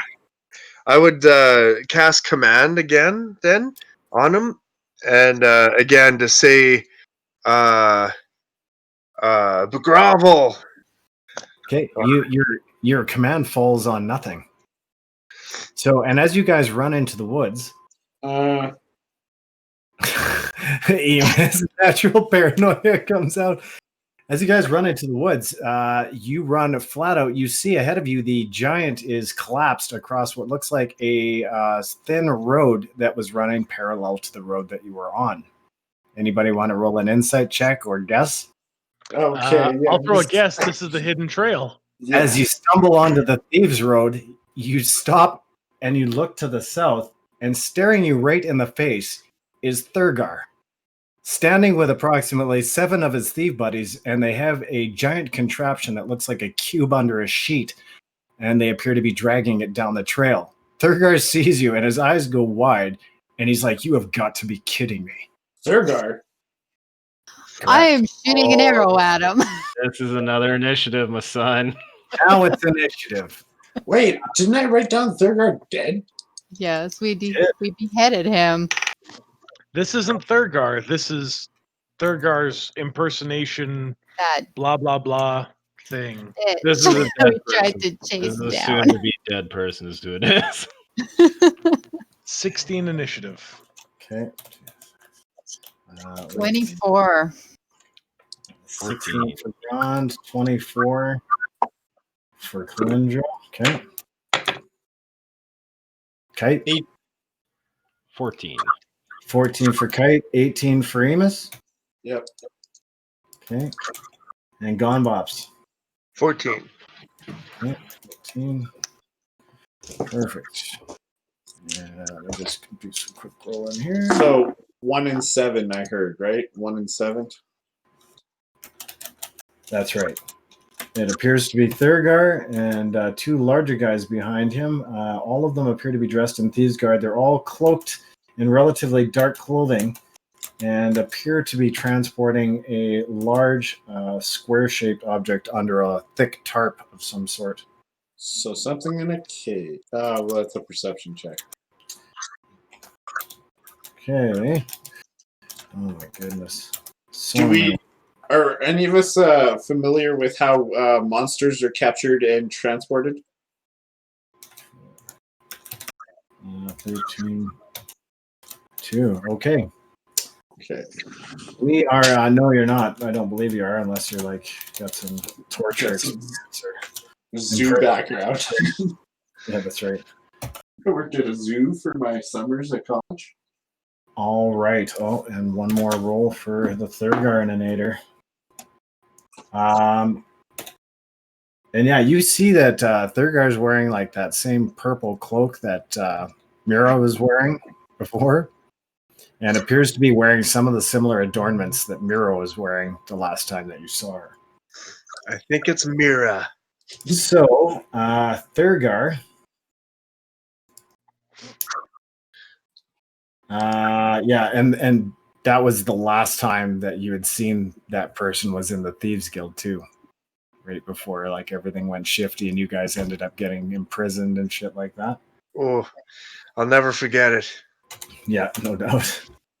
We dedicated several episodes to it. So you guys, yeah, you literally stumble out right on the road beside that giant body that is now lying right across the Thieves Road. And you literally look to the south, lock eyes with Thurgar, and he's just like, "You've got to be kidding me!" And boom, it just lights up. So first person that gets to react is Calyndra. Shooting a bow right at Thurgar. that person. Ooh, 8, 26. Yeah, that's a hit. That is a hit. 12 plus 3 fire damage. Wow. Whoa. Calyndra's pissed. Do I get a second shot or no? Not at this time. Okay. You guys kind of got the element of surprise was a little on both sides here. So Yeah, you no managed worries. to pop off a shot, and we go right over to Emus. And you have very little time to react this round, Emus. Okay, I'm going to look to so there's a crowd of 7. I'm going to look to the right 3, the 3 to the most right. Yeah. And I'm going to pinch of flint sand out of the pocket, throw it at them, blow it their way, and cast sleep. Okay. We're going to hit that. We're going to do that at a 3rd level. Okay. So with that 3rd level, I'm going to do 98 hit points. Okay.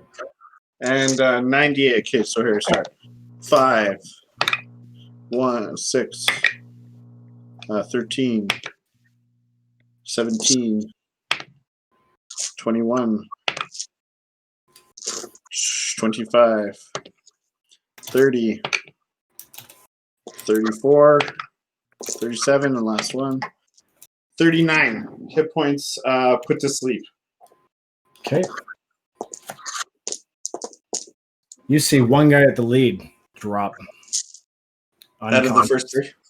Yeah. Okay. And then I'm going to, of course, make my movements to step back behind Grond's left, right arm, whichever is closest. Okay. Yeah, so you guys have... okay, so yeah, you drop that. 1, 2... Okay. 19.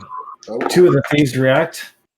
And they rush right up. Now, I kind of need an order of precedence. Let me draw out this area for a second here. You guys just amuse yourselves for 5 minutes. Talk amongst yourselves. Talk amongst yourselves. Yeah, that's right. Welcome to Coffee Talk.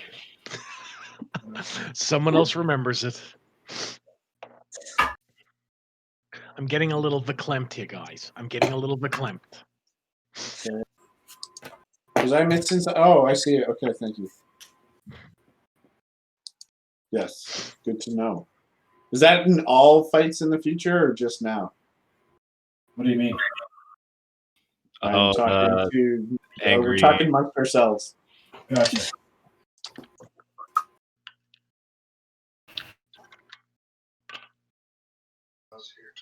Yeah.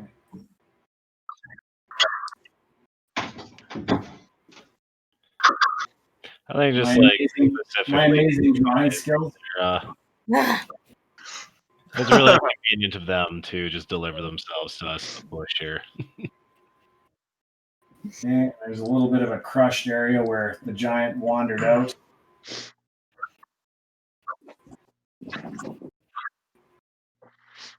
Okay, and this is all of this road is covered over by a like thick canopy of trees, only about 20 feet above your heads. So it's dark and it's dense and it's tight back here. And you guys have oops.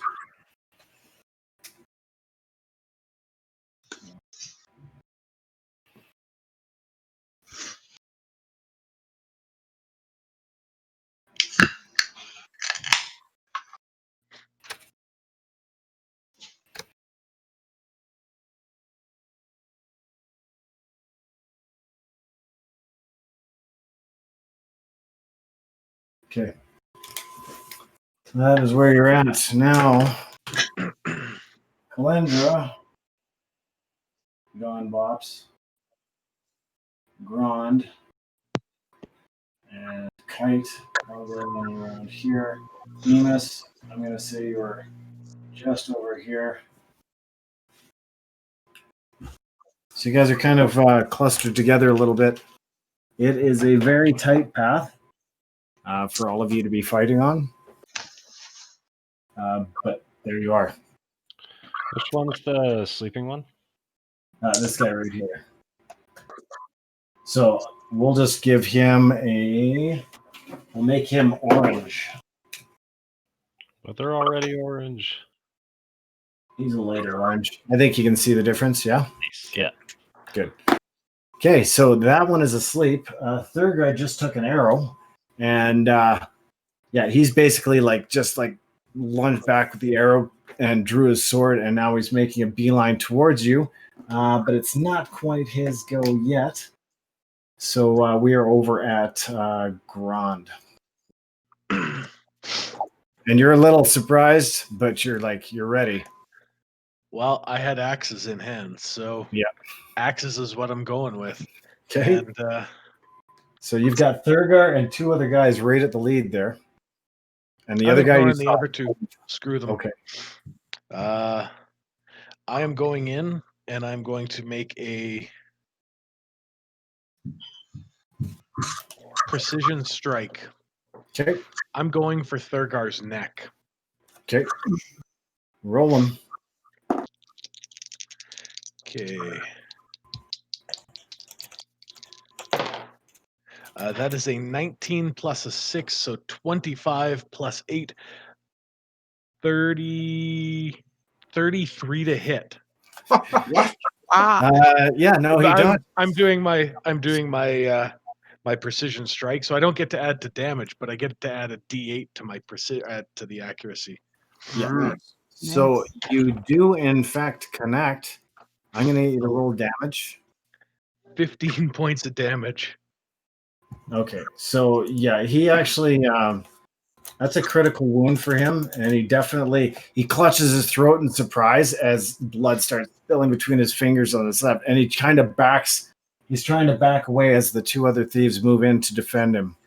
And I'm going to try and use my second attack now with another precision strike, and I'm going to try and take out the knees. Okay. 10 plus 2, so it's a 20 to hit. That's a hit. And 10 damage. Okay. And I am down to 2 superiority dice. But I've done what I can to kind of stem this battle, guys. Okay. You see Thurgar is very wounded. And as he takes the wounds, you actually see the face of Thurgar shift slightly as if it's turning out of form, and then it kind of snaps back into the face of Thurgar. And it reels back as the other two thieves move up to take position, and they immediately go for Grond. 18 and a 17. The other one's a +1, so 19. 19 will hit. Okay, so 19, and they are using so 2 points of damage. Shit. Okay. Strikes 2 points of damage. We are over. That's Grond. The other two move up on the side of the trail. And then it is Kite and Bops. So these two move up here. And Thurgar is actually moving back a bit. And Grond, you've moved up front and center now.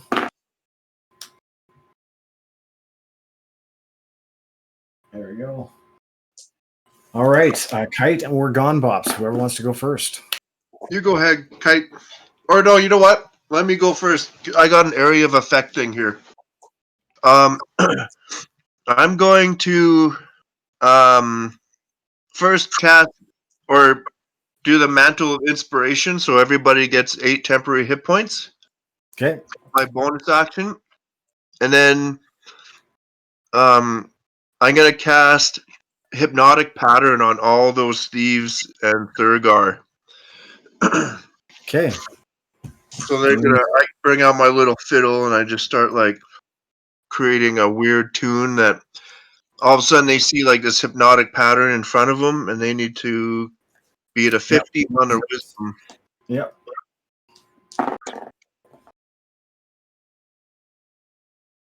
Okay.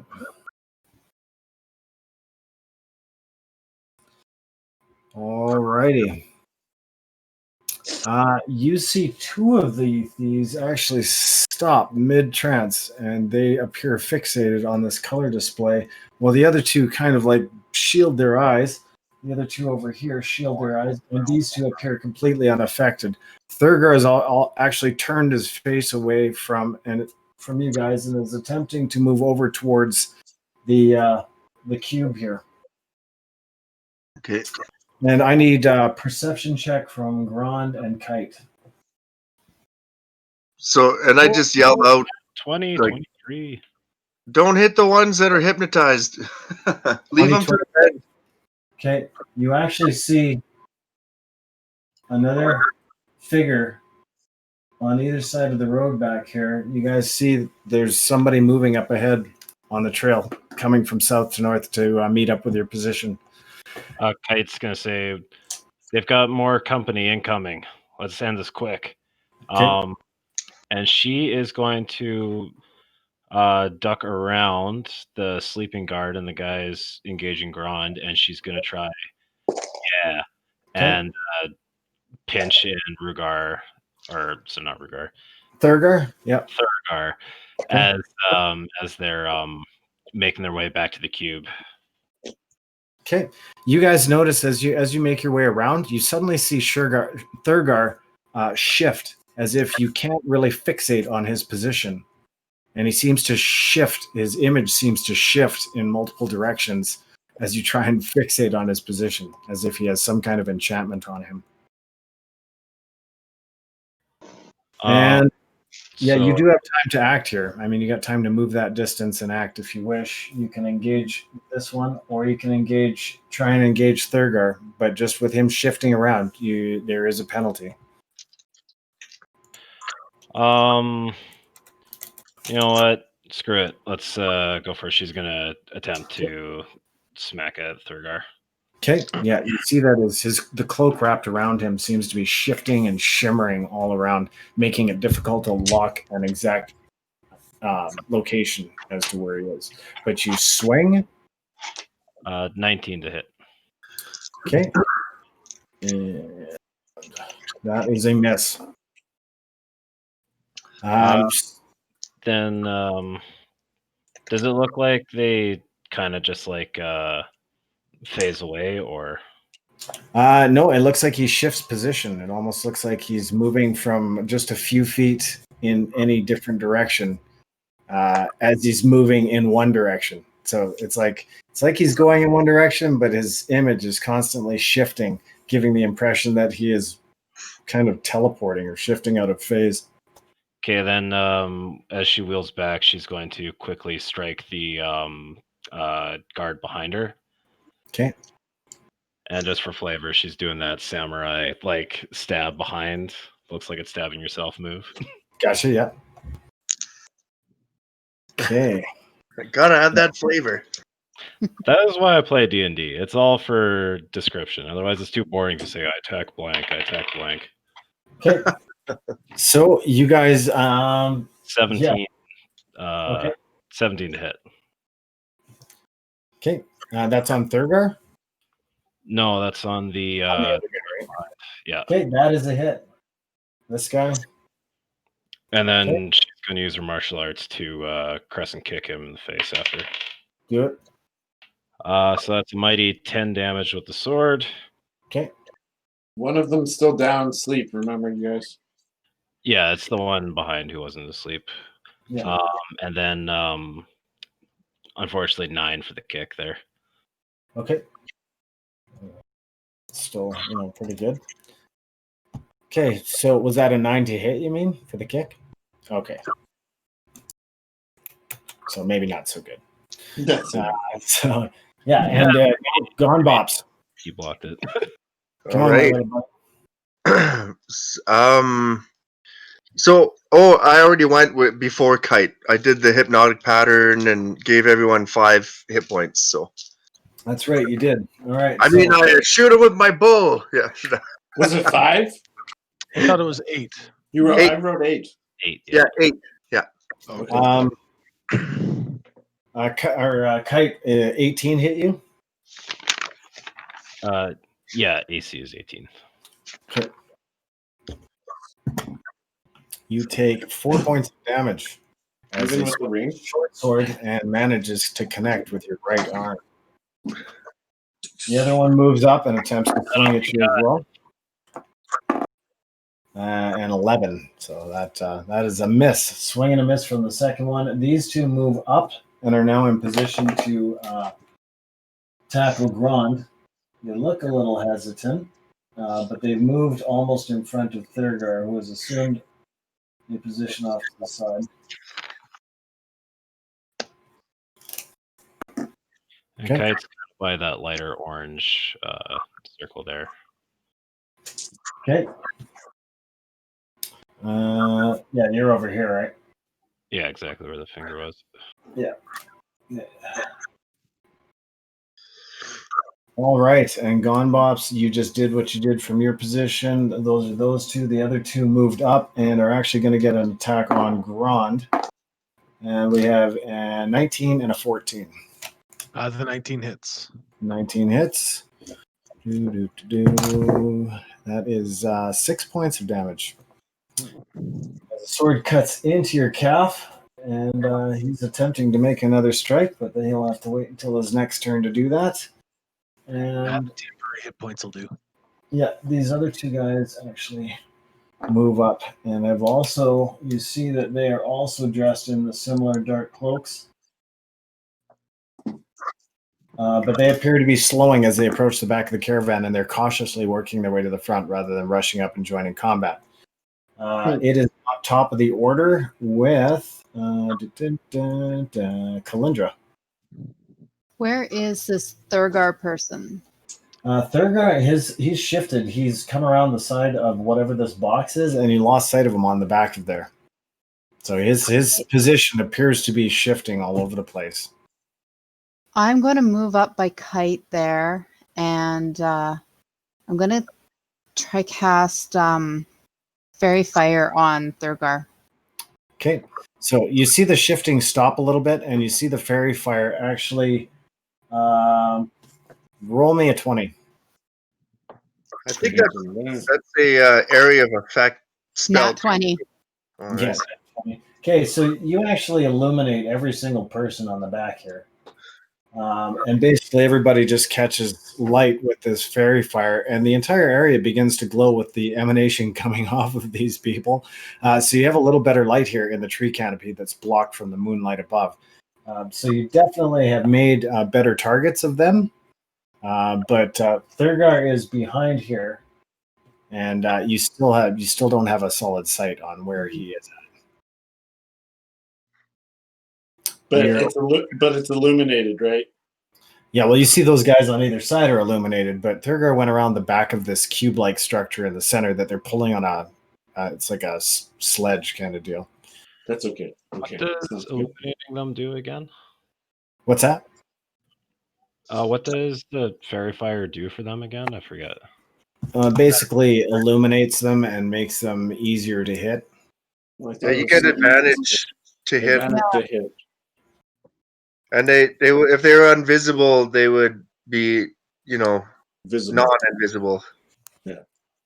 Awesome, thanks. Invisible. No, it's called visible. Yeah. But it only affects them if they fail their dexterity saving throw. That's right. Yes. It's an area of effect spell. Yeah, it's like a bunch of glitter explodes, and you gotta roll a dex save. Right. Kesha jumps onto the battlefield, casts glitter for everyone, and then it's over. That's right, yeah. So you guys have managed to disappear Thurgar, and you're being swarmed upon. You see Grond, he's just getting rushed by a bunch of guys right now. Calyndra's Kite's right in the heat of it too. Bops, Calyndra, and Emus are hanging out at the back, and we are over to Calyndra. Calyndra said she moved up to where Kite was. Yeah. Oh, okay. No problem. You missed that one, but we'll put you up there. So you're just going up on the side, basically flanking that other guy. Sure. Almost flanking him. Okay, and that's Kite. I got a 16 on you. Is that a hit? She deflects that blow away with her sword. Nice. And the other guy makes a move for Calyndra with a 16 as well. I'm gonna use my uncanny dodge. Okay. I think uncanny dodge is always on, isn't it? Is it always on? Yeah, it's always on. It's area of effect spells. So you automatically take half damage, and then if you roll a saving throw, if you pass the save, you take 0 damage. What's the save? Well, it's just on spells, area of effect stuff. Oh, okay. Yeah, Like use your dexterity to like roll out of the way, kind of thing. for Right. area of effect attacks. Yeah, so proficiency bonus +3, level 6. Sneak attack, uncanny dodge features. Yeah, that's for level 5. Nice. Alrighty then. So he's actually going to miss you at that. Oh, We're too dodgy. You're too dodgy, man. Wool man. Okay, and we are over at those guys. And yeah, you don't see Thurgar anywhere. A light after that. You guys are far along the side. You don't see him anywhere actually.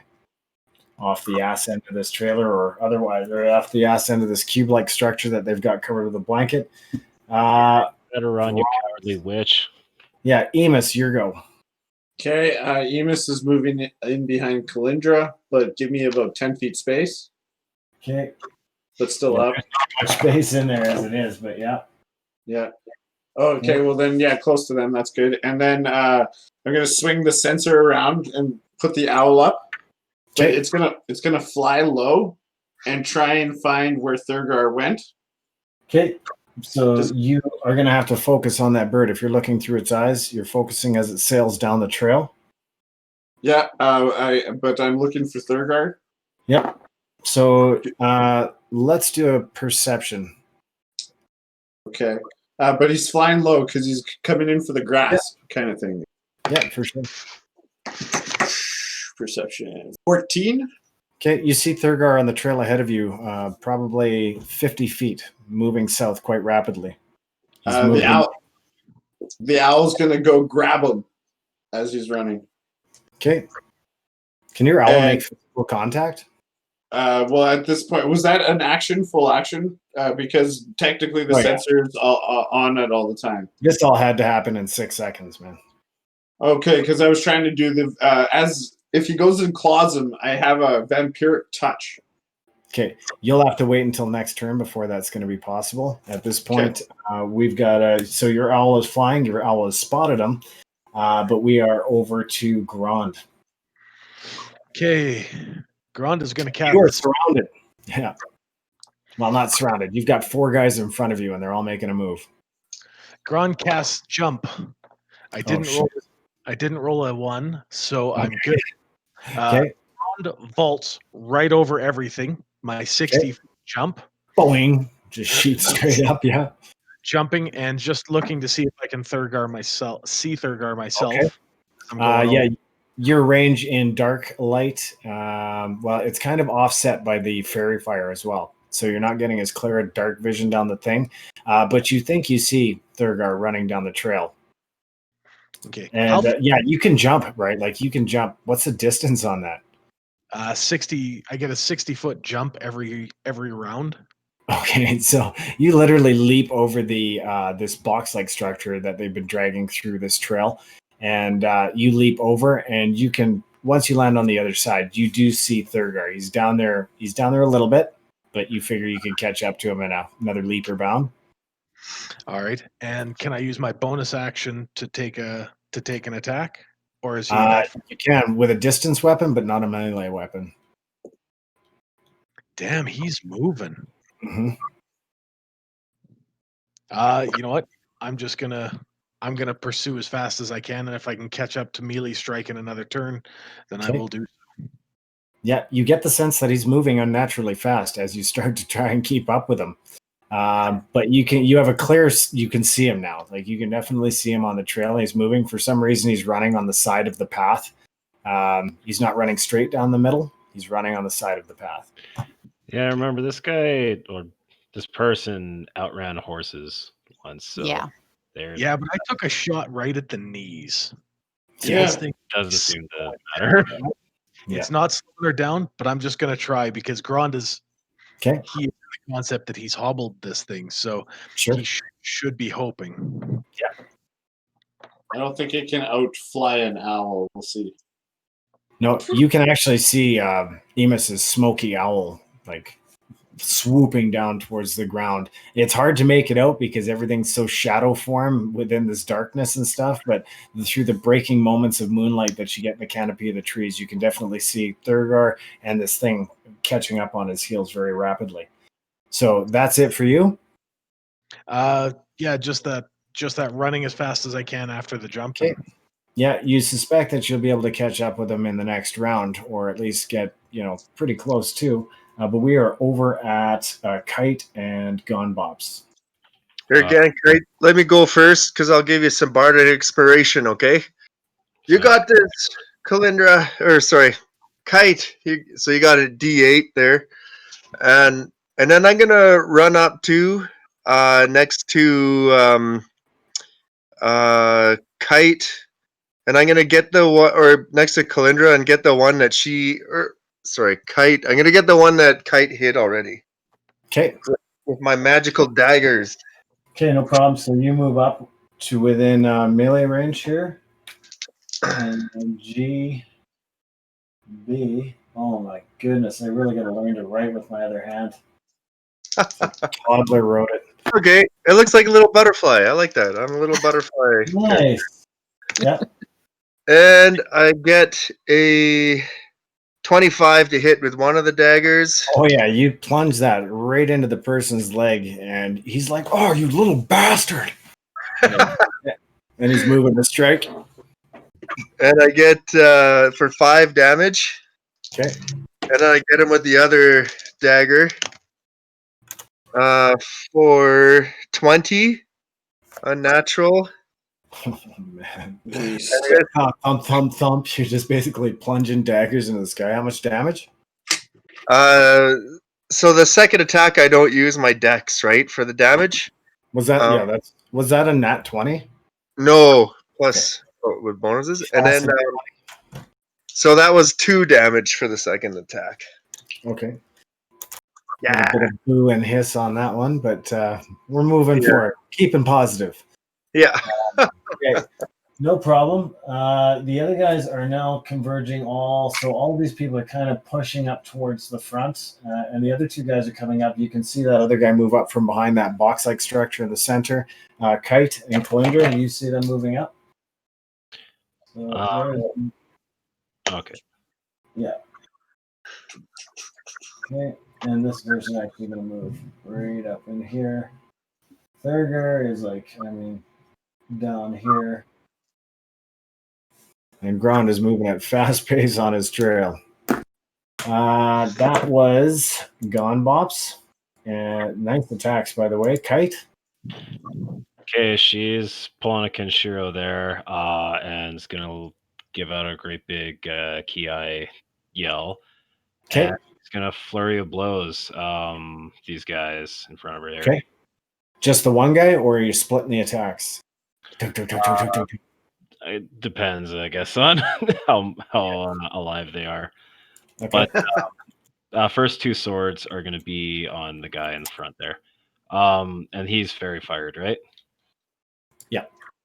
So yeah, these 2 guys right here, these 2 guys on this side beside Kite and Calyndra are fairy fired, and this guy over here is fairy fired as well. And there's 2 guys that are hypnotized still, right? Yeah. 2 guys standing right there. Boop, boop. Okay. 17 to hit for the first one, and then nice. And the next one's going to hit too. 26.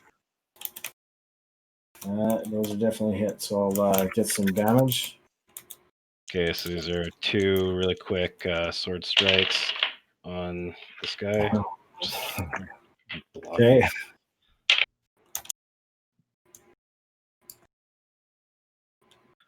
Holy shit! I threw my dice off the table like 3 times. Okay. What is 12 plus 9 is 21 damage. Holy shit. That was to the one guy? To the one guy, yeah. Okay, well, shock right at the end takes his life. You did so much damage there. Yeah, you did so much damage there that he basically collapsed and is lying unconscious. And she is going to do some quick punches on the Okay. the one the one on the left, just behind the Oh shoot, that's the one I thought was sleeping. no, Which one's not sleeping? the light orange one. Light orange is asleep. Yeah. Okay, thank you. Yeah, and then you've got these two guys right here hypnotized, the two guys in front of Grond that aren't hypnotized, and then you've got the one guy glowing over here, and then you've got 2 people over here, Kite and Calyndra now. Yeah, so the one I guess in front of Kite, she'll just kind of turn, look, and Okay. Chun-Li kick, but a punch instead. Yeah, so that'll be 15 to hit. Okay. That is definitely a hit. And she's going to you know what? She's going to stun strike that guy. Okay. So he needs to What is the save on the one? DC 14 con save. And that is Cattywampus. That is a 19. Saves. And she's going to punch him again. Vicious little ninja. Yeah, and that one's going to be another hit. Okay. Which is Roll me some damn.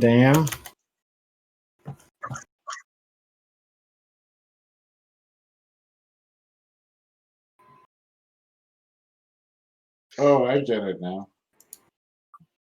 I looked up what that so that's was. going to be 8 total for that guy. Oh, yeah. Okay. So it's like, tick, tick, tick, tick, tick.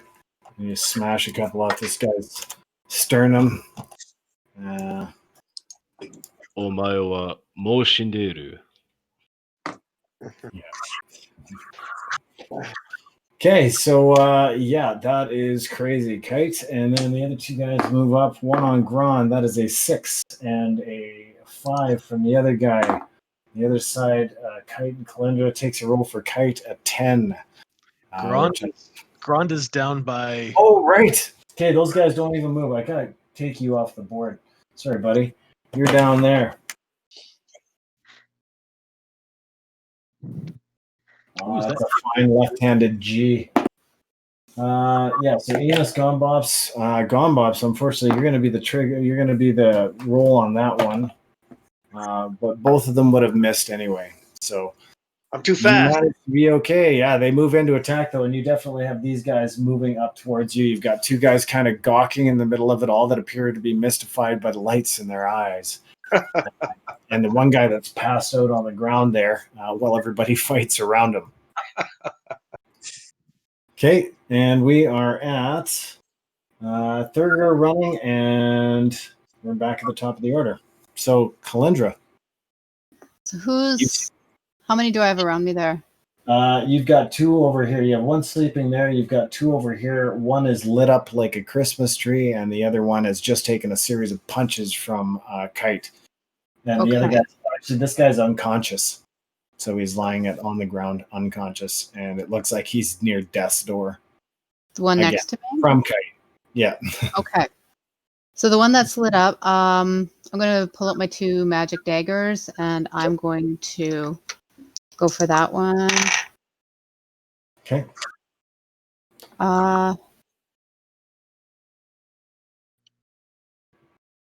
15 plus. That's a hit. That's a hit. We'll just, Okay. yeah. That's a D4. 2. Okay. Just 2 Six- points of damage. Is that the 6 dagger of venom? Yes. 6 plus the dagger. So 2. 8. And my second dagger. Yeah, no.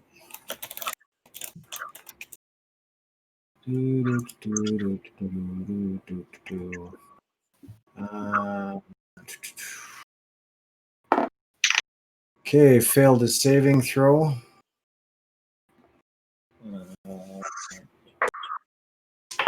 Okay, yeah, you actually, even in the pale moonlight, managed to see this face, the guy's face go completely ash white as he clutches his throat in some kind of anaphylactic shock and collapses on the ground. Yes. And yeah, you've got. Yeah, I'm gonna cross this guy off because he's unconscious. You guys now have 4 people and one sleeping guy. And out of the 4 people, 2 of them are gawking like, help me. There's no Look into the light. I can't help it. Okay, so that was Calyndra. We're over at Thief 1 on Bops. 14. I'm too quick. Okay. The other guy runs up, and that's a 17. Are you quick enough? I'm not quick enough for that one. No. Not quick enough. Okay. So you take 5 points of damage Ah! as the blade cuts right through your beard and into the top of your collarbone. Ah, my clavicle. Yeah. Oh, my beard. Yeah. Yeah. Fine with the clavicle, just not the beard. I had it just the way I wanted it. Yeah, and actually, a couple of the thieves are like looking at each other like they're uncertain what to do. Even though the one strikes on you, you're starting to get a little sense of unease from these guys, but they're pressing the attack, and we are over on Emus. All right. So now that the familiar's out in battle, he actually gets his own initiative, or to be at the same time I'm doing something. I'm gonna. Well, you have to focus on one. No, you don't. That's only for the vision. Okay, so you're not maintaining vision through this thing and guiding it. You're just letting it do its thing. Now that it sees its target, I can telepathically communicate with it. So he sees. Roll me an initiative for him. All right. So 12. Okay. Okay, in that case, it's your turn, not his. So don't worry about him. Okay, You're no so longer in control. yeah, no, I'm going to hold my action though. Okay. I'm ready for vampiric touch, and I'm still moving forward as fast as I can down along the fight, trying to outskirt it. Okay, Grond, you see there is literally about 20 feet worth of distance between you and Thurgar, and you're having trouble really tracking him. You see him, but there's something odd about his appearance, and there appears to be this smoky owl sweeping in just low along the ground towards him. But you are moving faster than the owl, so you can attempt to catch up. You're muted, Ty. Still muted. I'm gonna try and run, and legitimately I can jump as much as I want in the for the next, I guess, 54 seconds. Okay. So my next strike is going to be another precision strike. Okay. I get a long rest after this, guys, because I don't have many of these left. I'm going to spend 3 attacks this round trying to hit Thurgar. Okay, come on, don't suck. Shoot. You got Bardic Inspiration. Do I have Bardic Inspiration? Yeah, I gave one to you. Oh, I didn't know that. I rolled a 1. I'm just going to re-roll it because I don't want to crit fail. 3. Yeah. So my precision strike goes awry. I don't get the D8 anymore for that. I'm going to roll. You know what? I'm going to go for a second precision strike. Okay. This is going to be my last of the day until I rest again. That is a 16 plus the 8 for my precision, so that's 24. And I'm going to actually use the Bardic Inspiration on this one too, plus 2, so 26 plus Okay. my You great. hit. You Sweet. hit, and what you notice is as you make impact with what you think is Thurgar's right shoulder, you actually make impact with his left shoulder, and suddenly he appears to be about 3 feet from where he was. But you made impact, just not with the shoulder that you thought he made impact with. Damage? 16 points of damage. 16 points of damage. Okay. Yeah, you literally smash into Thurgar's arm, and he stops this displacement effect. Just kind of stops for a second, and his eyes widen as he sees just how close you are, and as the impact hits him, and he literally falls back, and he's on the ground. He's like, "Stop! Wait!" And you see his face turning, and it becomes this unidentifiable mass as Thurgar takes a little bit of a different form. All right. So Does he look like a blonde elf by chance? So you guys don't see this, but Grond does. How about the owl? On my last attack, Yeah. I was going to spend that action surge, my action surge. I'm actually going to go and grab this thing and basically bind up its limbs as best I can. Oh, he's still fighting. He's still got some fight in him. He might have stumbled. Yeah. One more time there, Ty. Nat 20. Nat 20. Nice. Okay. That's great. Yeah, you managed to get a hold of him and grapple him, but he's still got some fight in him. So you're holding him right now? Basically, my attack was a grapple, just to grab and restrain. So Grond is going to use any military techniques he can to try and bend an arm behind, arm bar, lock him, joint lock, whatever he can do to basically subdue whatever this being is. Okay, so for this particular moment, you feel that you have him subdued. His shifting forms, like his form just appears to be trying to retain some semblance of human, to resemble a human in some ways. He's trying Thurgar, but you do see the distinct hints of a few other faces kind of appear as he loses some control over that trait. Meanwhile, back at the ranch, Emus, your owl basically comes right in between Emus and Thurgar. Or, sorry, not Emus and Thurgar, Grond and Thurgar. And he makes a strike at Thurgar. Okay. So with this, I'm casting Vampiric Touch through the owl. Okay. And Vampiric Touch, I just had it. Basically, the touch of your shadow-wreathed hand can siphon life force from others to heal your wounds. Makes a melee spell attack against a creature within your reach. This can be done through the familiar. On a hit, the target takes 3d6 necrotic damage, and you gain hit points equal to that half. Okay, so 8 plus 8. So yeah, you have a prone guy that's being grappled by Grond. So So with that hit, you're definitely going to strike. I need you to roll damage, though. Okay. 2 plus 7 plus 1, so 8 damage. As the creature dies in Grond's arms, and your owl like claws at this thing's face, and then flaps its wings back and takes flight again back towards Emus's position. I really wished I could have given Kite to give him the killing blow and just be like, there's no guards to save you this time, witch. Oh, yeah, right? Yeah. I remember that moment. Yeah. So, and as he assumes that form that you see that I pasted in there. So that is the last form of Thurgar. You see that he's wearing, some armor and this purplish black cloak and some pretty nice boots.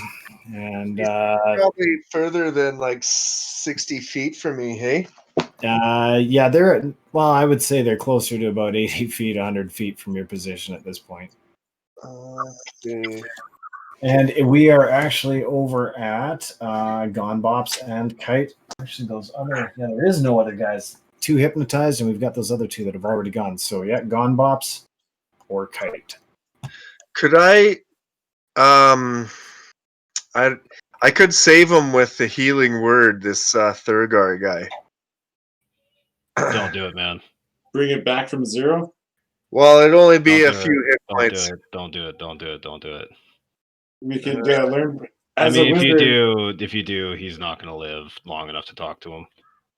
No. I promise you that right now. Kite has a few issues with that. Yeah. No, I guess all I of don't really all know. of these people are dead. I don't care if you guys want to talk to them. I guess I don't really know he's dead anyways, do I? So I can't really heal him to begin with. So I'm just going to attack with my daggers again. Another guy on Fairy Fire. Okay.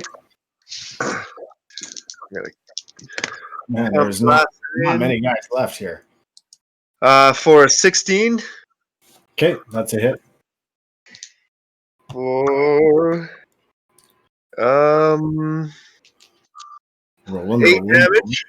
8 damage. Okay. My second dagger comes in on a 25 for 5 damage. Okay. Yeah, he takes damage and he's attempting to break combat. You can take another attack. Nice. And You get a 27. also got an attack. She's right near you as well. You got a what? Sorry, 24 Yeah, that's a hit for sure. for 6 damage. Okay, he takes another hit. He's bleeding, but he's making a run for the giant in an attempt to get past that body. Calyndra, you have an opportunity attack here. Yeah. Okay. What are you attacking with? It's my daggers. Okay. Rolling. 23. That's a hit. Are we killing everybody? And Yes. 3. The hypnotized guys we can. And 3 points of damage? No survivors. So this guy looks wounded. He's clutching his side. His arm's bleeding profusely, but he's still got his sword in his hand, and he's making a leap over the giant's legs in an attempt to move north up the trail. And he runs right past you, Emus, but not close enough that you can get any kind of melee attack. We are over at Kite. Who's still up around her? Well, she's got 2 hypnotized people, somebody who looks unconscious or near the point of death, and a sleeping person right near Calyndra and Kite. And there's only one guy left that's in any fighting condition, and he looks like he's going to make his last stand. The unconscious guy. Oh wait, no, don't worry about him. Yeah, she'll go engage the guy who's still fighting. Okay, so the one guy looks a little hesitant, but he looks defiant enough to fight you. So it's your go. Roll him. And he's got fairy fire, right? Yeah. Yeah. She's like, there are none who will escape. 21 to hit. Yeah, that's a hit for sure. And 23 to hit the next one. So those are 2 strikes with the sword. Yep. Both connect for a total of 12 plus 7 is 19 damage. Yeah. And he drops to the ground, bleeding profusely, slumps forward on his face, and breathes no more. And then for her last one, she's going to go up to the unconscious guy. Yep. And just crush his trachea. Okay. So we don't want to learn anything. Yeah. No, you still These have guys are going to learn. These guys learn today. You don't start nothing, there won't be nothing. 2 hypnotized guys and a sleeping guy. And you heard commotion up the road, down south the road, from where Grond disappeared. Oh, you heard Grond yell out, Motherfucker. He is pissed. Oh, Emus. Perfect. Oh, so yeah.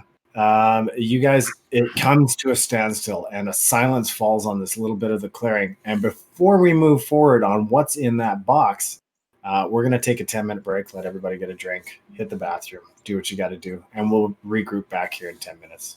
All right. Hey, if it makes you feel better, Emus, I think you did the right thing. Sorry, Grond. Oh, You know what? Grond Legitimately just wanted to kill. information, and this thing was ready to talk. Like it said, wait, and I was like, yes, we can potentially finally get some information.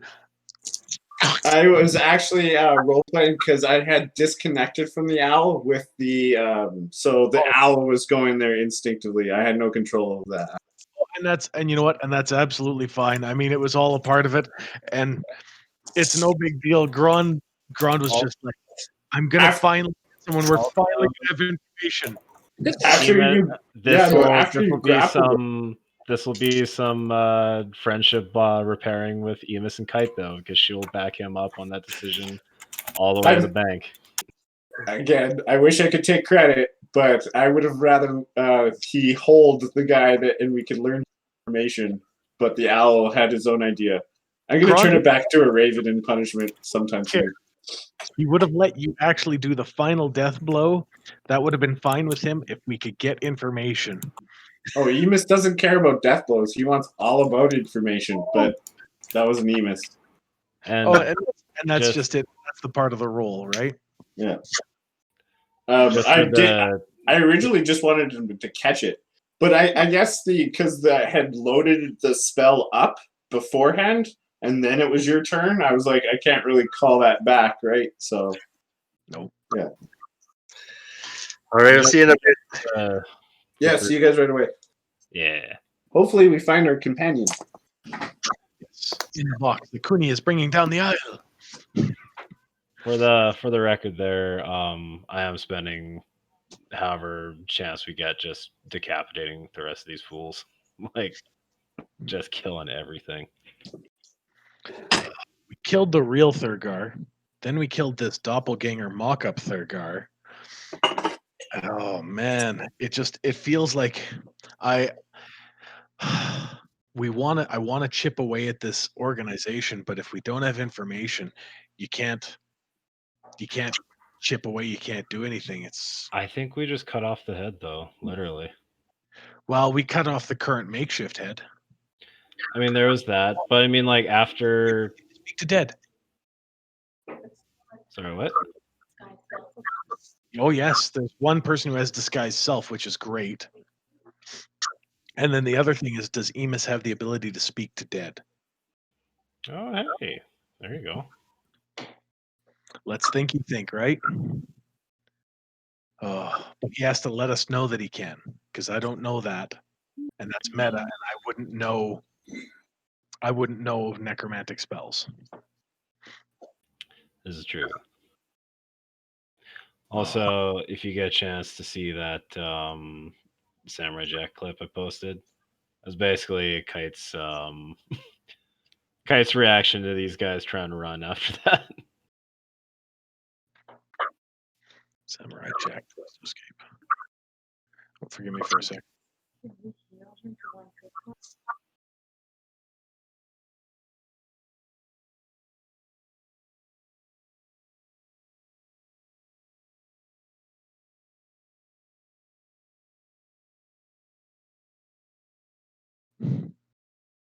Haven't seen Samurai Jack. Is it any good? It is great.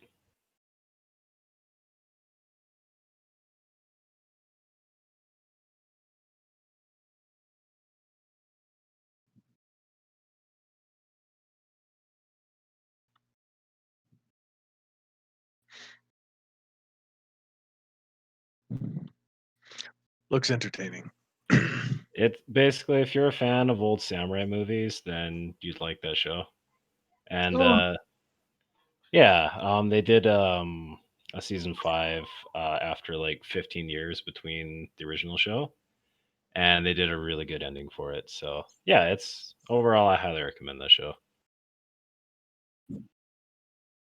All right, I'll be right back though. Same here.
Have you ever put butter on a Pop-Tart? It's so freaking good. Oh, no, don't get the song stuck in my head. Too late All of their songs that they sung in that episode.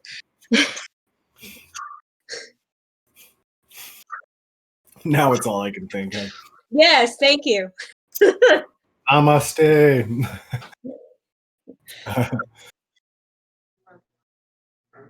Oh, Emus, what did you guys just uncover? A magic caster. Mm.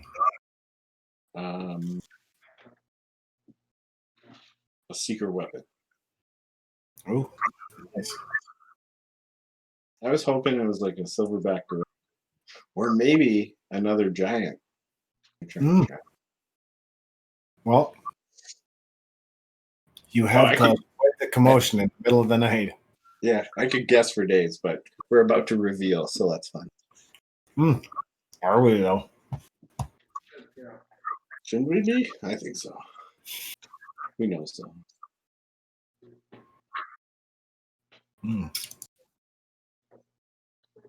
There we go.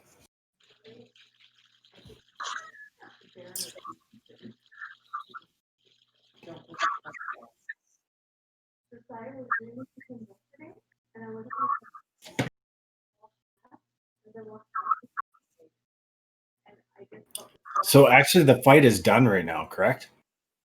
I believe so, and you left no survivors. You did not. That's okay.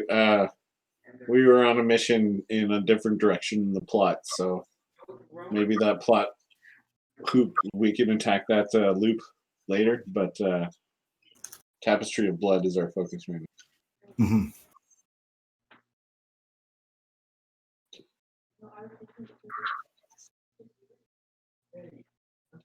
Thurgar has made an appearance, 3 times now? He's a crazy dude. That's right, yeah.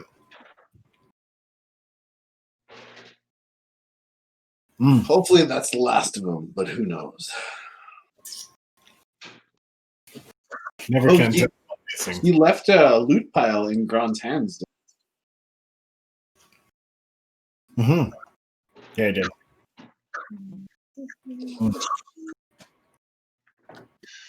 So, when are we going to see Brittany in here? Never. She's just permanent audience member. Yeah. Yeah, give you positive vibes. Yeah. Thoughts and prayers as the ogre smash in your face, and you're just like, From a distance, I'll tell you to not die, and you don't die. That ridgeline seemed ominous when we passed it. So and funny. Nothing. Not a thing there. Such a good ambush spot. And then when we saw an elf with the eyes of the raven and then didn't see it afterwards, I was like, oh, someone's hiding. Well, lots of people are on this road and not everybody wants to be seen on it either. This is true, but I thought it was like an introduction to but that's where you never know, right? Like, you guys have taken so many side passes, you just never really know which one of these is going to lead you where. So it's always funny when you guys kind of get diverted off the, your original points or your original destinations and get sidetracked into like the mines, for example. You got your asses captured and ended up in the mines. That was a good time. Oh, yeah. That's actually where Gone Bops and Calyndra met for the first time. That's the first time like Gone Bops joined us. Right before that, actually, for the Manticore. Oh yeah, the Manticore. That's right. Yeah, so that was captured by the Manticore. Yeah. Man, but that's where they definitely bonded with their escape. Right. Yeah, we're a good team together, and kind of until our disguise didn't work and we're the damn, trying to leave. So, you guys have a few things of note here. You have 2 very hypnotized individuals who may be coming out of it at any moment. You have a sleeping person on the ground. The person that was completely unconscious had Kite's, ninja chop to the back of the skull and is now dead.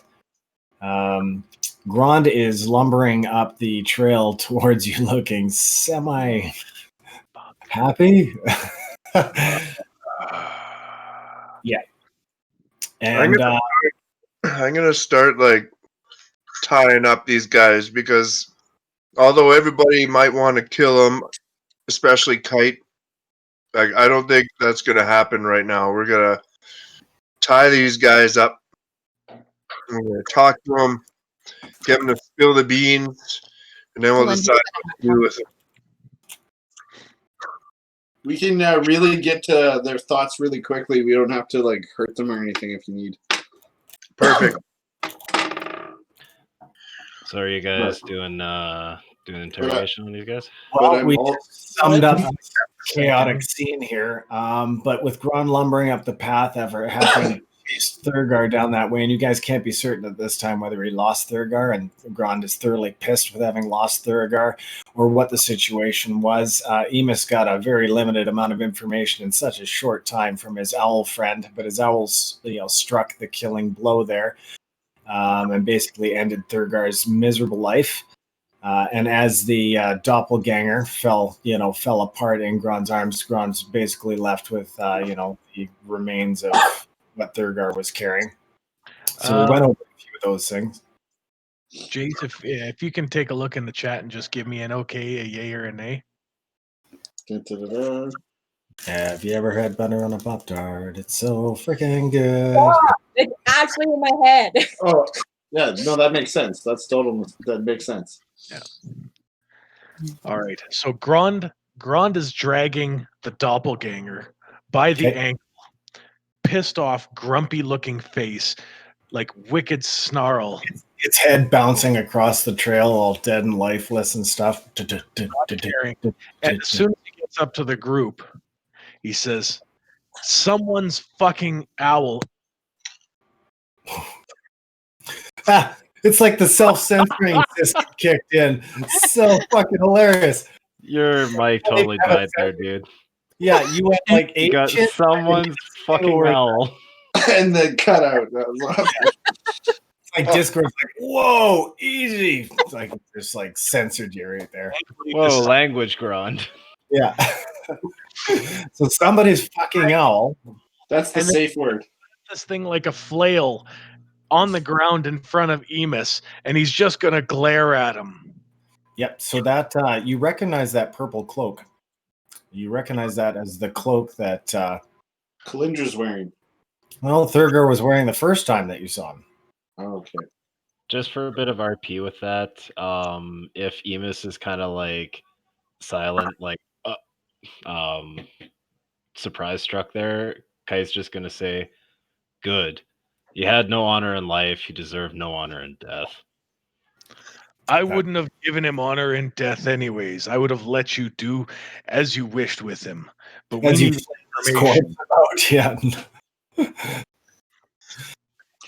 Hey, let's not be so quick to judge. He's literally like walking around, shower, rat-tailing people in the ass with Thurgar's corpse.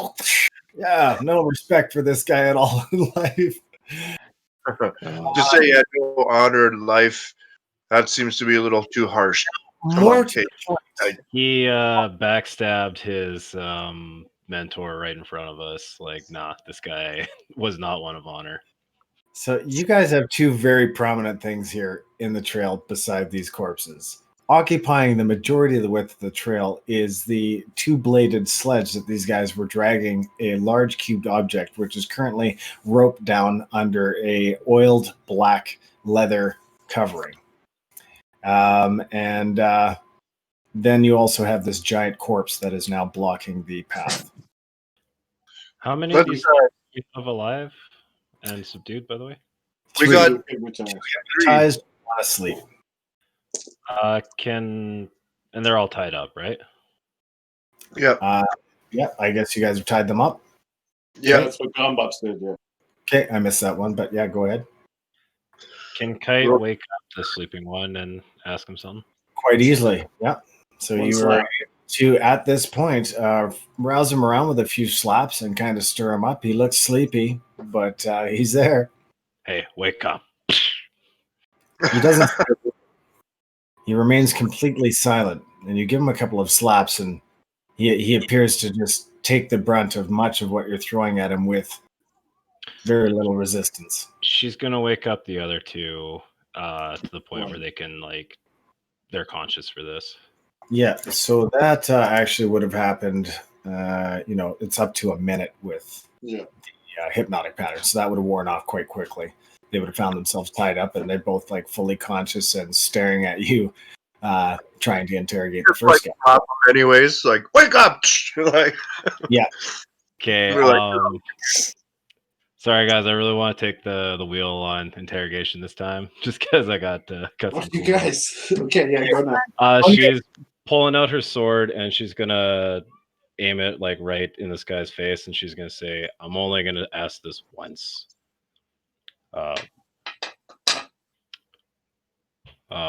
What do you know of us? What's your quarry here? Who are you working with?" I'm letting the monk take lead, but as she's doing that, I'm going to cast Detect Thoughts as well, just in case he doesn't give a truthful answer or an answer at all. We can see what he's thinking. Okay. He says, "You should really let us leave. It would be in your best interests." She cuts his head off right there. I knew it. Okay, so the shock and awe on the next guy, he looks visibly oh. And she points the sword at the next guy and says, "I'm only going to ask this once. Do you know of our group?" Was he being truthful before He he died? just shakes his head and holds his hands up. What do you know of our group? He's just so he's holding his hands up no. What do you know of our group? What is your mission here, and who are you working He's with? I don't know who you are. She cuts his head off too. And and she's going to the last guy here. Okay. Hey, just wait. Was he telling the truth when he said you detected no lie? She no, this is this is how she's interrogating these guys. And she's rampaging rogue monk. I go up to Kite. I'm like, "Okay, Kite, yes, easy. This guy probably doesn't know who we are. Here, he better know something." Okay, look, this monk here is going to cut your head off in 2 seconds unless you tell us what you're doing here." Okay, so are you also refocusing your detect thoughts on this individual? Emus? Yeah, I just had to hop. Yeah. Grizzly. So I'm gonna get you actually to roll a perception check for me. Okay. Also, thanks, guys. I really wanted to do that. 13. Okay, you actually pick up the faint detection of another thought of somebody that isn't visible at this time. You don't know where it's coming from, but you sense that there is some kind of new presence relatively close. I grab the monk's hand and I say, "We are not alone." Okay, so you're grabbing Kite's hand. Kite? Just because don't kill this last guy, he could be a hostage. Maybe this person wants this guy. I don't know. Just don't kill everybody. She's gonna point the sword at the guy's head. Okay. She is listening to Emus, but she'll tell him, "I'm only gonna ask you once." It's I don't. What can I tell you? What can I tell you? What's in the box? He's like, "That I don't know. They didn't tell us. They only told us that it was wait." And he sees you getting kind of nervous and twitchy on the sword. He's like, "Wait." She's just kind of pressing the knife closer into his neck. They don't give us that kind of information. They just tell us to deliver a package. That's it. I'm going to start heading toward the box to kind of lift up. Mage hand. Yeah, so he's like, "All I know is it's really important to them." And you lift up the cover, so it's tied down, so you're going to have to untie some knots here and kind of lift up the leather, or you're going to have to slice the leather that's covering it. I'm actually going to use my mage hand to untie it and then lift it back up a bit. So you untie a few, and then you drape it off, and it appears to be a large ornate metal cube, approximately 10 feet by 10 feet by 10 feet by 10 feet. Is it? That's a big cube. I poke it with my mage hand. Yep. There you You go. poke it. You can see that there's all kinds of intricate runes etched on the outside. It's black, and the runes are just deep grooves. You recognize some of those sigils you feel from the magical runes in the mansion you were in, actually. Huh. Okay, so my knowledge there, Interesting. be able to point out which ones are which. So, Emus, you would have to take your mind off the detecting thoughts of this guy and focus on what Calyndra has going on with this cube. Ooh, you give me a choice here. I'm going to ask him where this came from. Where did they get it from? Yeah. He's like, we don't know. It was dropped off, delivered in December. It's just our job to take it north. What was your destination? Silverwater Castle. Is that where we're going? I don't say that. Just that's where we're going. Silverwater Castle before, and Grond will kind of step up a bit. Okay. Yeah. He said Silverwater Castle. That's our destination. That's all they tell us. We had to get it there. Been to Silverwater before. No. Very easy. All right. Good. Grond's No, trying to get. nobody goes there. Apparently. Who hired you? That's not a place anybody wants to go. Yeah, you're on your way there. It's like, it doesn't matter who hired us. We don't know. Thurgar knew. She's And he like gestures over at Thurgar. You just wasted your one opportunity to know anything more than I know. Well, I guess you don't need to worry about anything else then. And he'll just quietly say, he was ready to talk before he died. Well, good. Then you're gonna have a chat with Thurgar in the afterlife. Thump, and his head just rocks back, and his throat explodes. His blood sprays everywhere, and this guy descends into the Netherworld. So you are Kite, that was not necessary. I'm not interested in the words of these filthy thieves. Emus, I need you to roll insight. Insight. Oh God. Okay. And that is why you feel the way you do right now. Natural 20. Sweet. You immediately recognize some of the sigils as the similar to the barrier ward that you encountered in the mansion that are inscribed on the 6 sides of this metal 10 by 10 by 10 foot cube. I have opened. Okay, so that did barriers of protection, sigils, wards, 5th book, 7th book. Okay, so this is on a surface. Yeah. You said, sorry, the barrier word. Okay, so it's on a surface. It's basically an area of effect to dispel magic. So the only thing is like, you don't see magic right off the bat or anything. You just know that those sigils are actually physically carved into each face of this cube. Maybe I need to. Oh, with the natural 20, I'm probably going to say this is a prison cube. Yep, you're pretty much hitting it right on the mark. All right, someone's inside. It's a prison. It's powerful magic casters. When they went rogue or whatever, probably got put in prison cubes. Yeah, so Emus, you know that. Well, actually, you might not know that. Never mind. Carry on. So you're saying that there's like a prisoner that's probably a powerful wizard inside this cube? Not necessarily a wizard, but a magic caster of some sorts. With this barrier, and the reason for these sigils is to make whatever's within it not be magical at the time. But it's a pretty expensive thing to do because you need like silver dragon scales, unless you're really attuned wizards, to make it happen. I think we should bury this and hide it. No.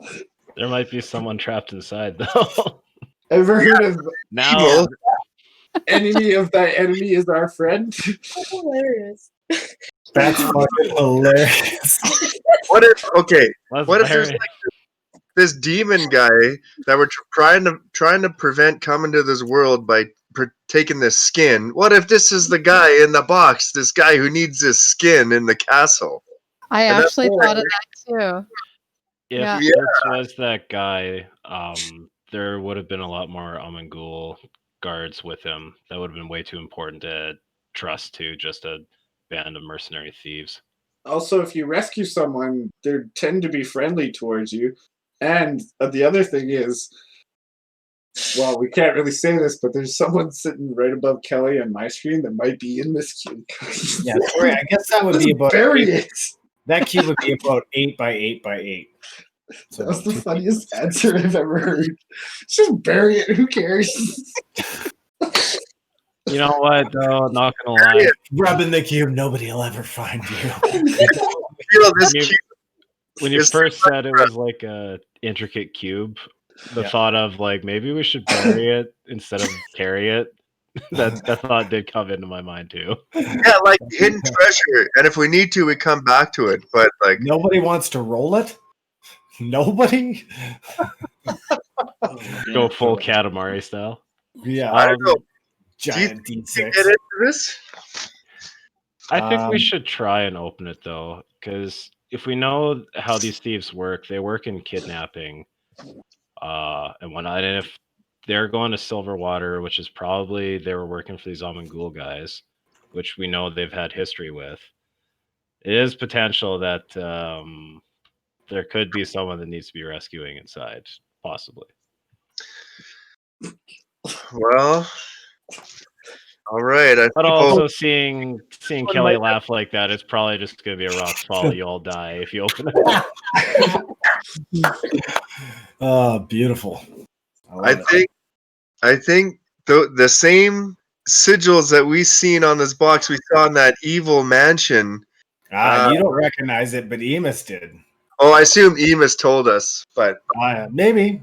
I don't know now if you're just gonna bury it. Okay, but yeah, I would. I'm used to relaying my information because I'm the know-it-all and like to point out facts to you guys, even mansplain things all the time. So, Actually, this is the real answer to this question. But yeah, Wizard explain everything too. I am letting everybody know that whatever's within is kept within to become non-magical based on these runes of barrier words. Hmm. Do you remember how you disabled those barrier wards before? Yeah, it looks like I did. So it says dispel. I need 1d4 per level adept to beat DC 8, or maybe that's not DC. I don't know what that is. 15? You're 15. You rolling dispel magic? Yeah, so I needed to go really high level and roll well to make it work. Well, I got some inspiration for you. I could write a little sonnet for you to pump you up to do it. That's nice. Go, Emus, unlock the box, but don't kill us all with what's inside. Nice. Let's be on with this. We still have to get back to our camp. I know, the box just slowly opens and you hear Slayer, Angel of Death start pouring out of the thing. Nice. All right. For protection, I'm going to get a bit of a better description of it. You said it was got runes all over it. Is there latches or clamps that we have to... So the only other identifiable marking on it is at each corner of the cube is a gold cap on the corner. Okay. So dispelling the magic, I don't see any releases. It's like solid. There's no like holes or portals. No, you would have to like roll the thing over or attempt to, like, if you're trying to get underneath it, it's basically on two blades, a platform with two blades. And just solid. Okay. Yeah. Calyndra's just going to tell you, if you release a demon, you're on your own. I'm out of here. Everybody backs off. You mean release a demon again? Because I've done that before. Yeah, that's true. That is true. Okay, so shame on kind me. Of par so for the course. So you're doing dispel magic, correct? Correct, but I'm going to use a third level slot. Okay. Or wait. Oh yeah, I can. There we go. And I gave him Bardic inspiration too. Well, Denver did technically, but he was pretending for me. Oh, I'm gonna need it. And that's D4 extra with the bardic. D8. Just roll into assist. So 14 plus my level at 3. So 17 or higher. 1d4 per level. Right. 1. Oh, no. I need to roll higher than a 1 on this. And I rolled a 3. Okay. There you go. All right. So Emus works up some magic, and you guys are all standing there for a moment. And as the spell finishes, there is absolutely no visible effect. Good thing For I about- rolled 7 on that bardic. Thank you. For about a second, when all of a sudden you hear click, click, click, click, as the end gold caps appear to just levitate about a half a foot off of the corners of the cube, and each side of the cube slowly comes apart. There's a light blue glow emanating from inside, and you just see somebody floating directly in the center of this bluish light. It appears to be a young female, silver hair, sleeping in the fetal position. She's wearing manacles on both her hands and her feet, and is just floating in position. The box platforms are about 4 feet from either side of her now, including the one above. Emus, detect thoughts on her. Can you? In her dreams? Is she sleeping? Yeah. She appears to be unconscious or asleep. Oh, I don't know if I had that detect thoughts on a sleeping person. I haven't read about that. Just one sec.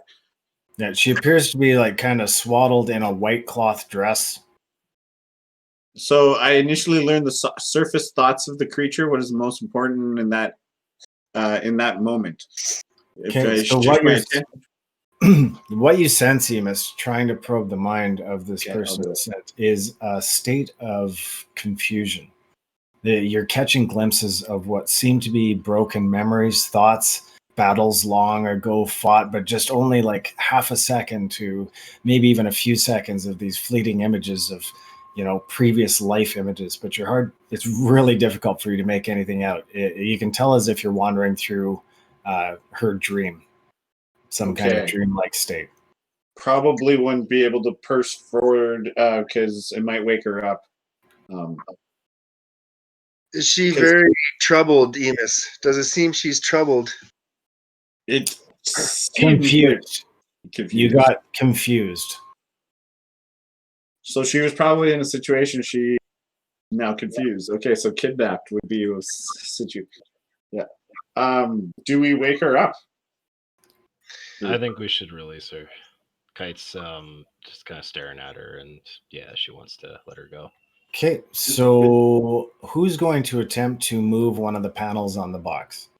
Here, just wait, Kite, or anyone.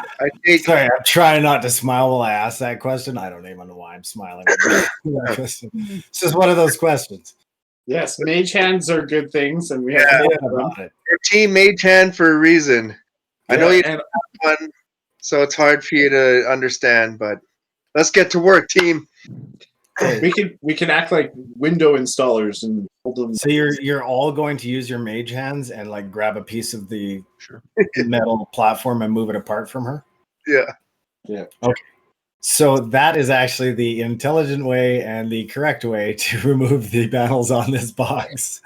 Congratulations on that. So you managed to move the panels aside, and as you do so, as soon as 3 panels become distanced a certain point away from the original platform, the magic seems to fade and the blue light fades, and the young woman inside comes to rest slowly on the bottom of the platform. So on the bottom square of that cube, she's just lying there, and she appears to be waking up. I'm gonna play a nice soothing tune so she can wake up to like a nice, beautiful kind of sounding music. Like Bullet for My Valentine, maybe a little Avenged Sevenfold, something like that. I'm thinking more like Kiss by a Rose by Seal. Nice. And like throw down some vanilla around the area, Okay. Grond is holding his hands kind of behind his back a little bit, as if it's like a military pose, but his hands are on his weapon just in case this individual is hostile. Okay. So the individual comes to consciousness a little bit slow, staggers in, and then she's trying to adjust. You can tell she's trying to adjust her eyes in the dark and everything, and then is trying to take in the fact that she is now surrounded by a half-ogre, a ninja-looking type, a necromancer-looking type, a dark elf, and a gnome with a magenta beard and sparkling eyes. In the dead of night, beside a giant corpse and several dead men missing their heads. So this is what you presented to this young woman. I just want to make you fully aware. There's going to be some fucking drama here. ETA. Guy's gonna start with a little wave and say, "Hello, we're here to rescue you." Yeah. So, and this is where Brittany comes in, everyone. Hey! Welcome. Let's bury the box, he said.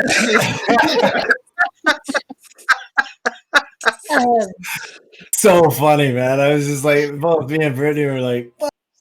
No way. If I've ever seen foreshadowing, though, and then he's like, bury the box, I was like, what is she doing here then? No doubt. Just hanging out, audience member. Geez, when are we going to meet Brittany? Let's bury the box. Yeah. So, Kelly quickly improvised. Yeah. You have to improvise a new way to introduce your new character.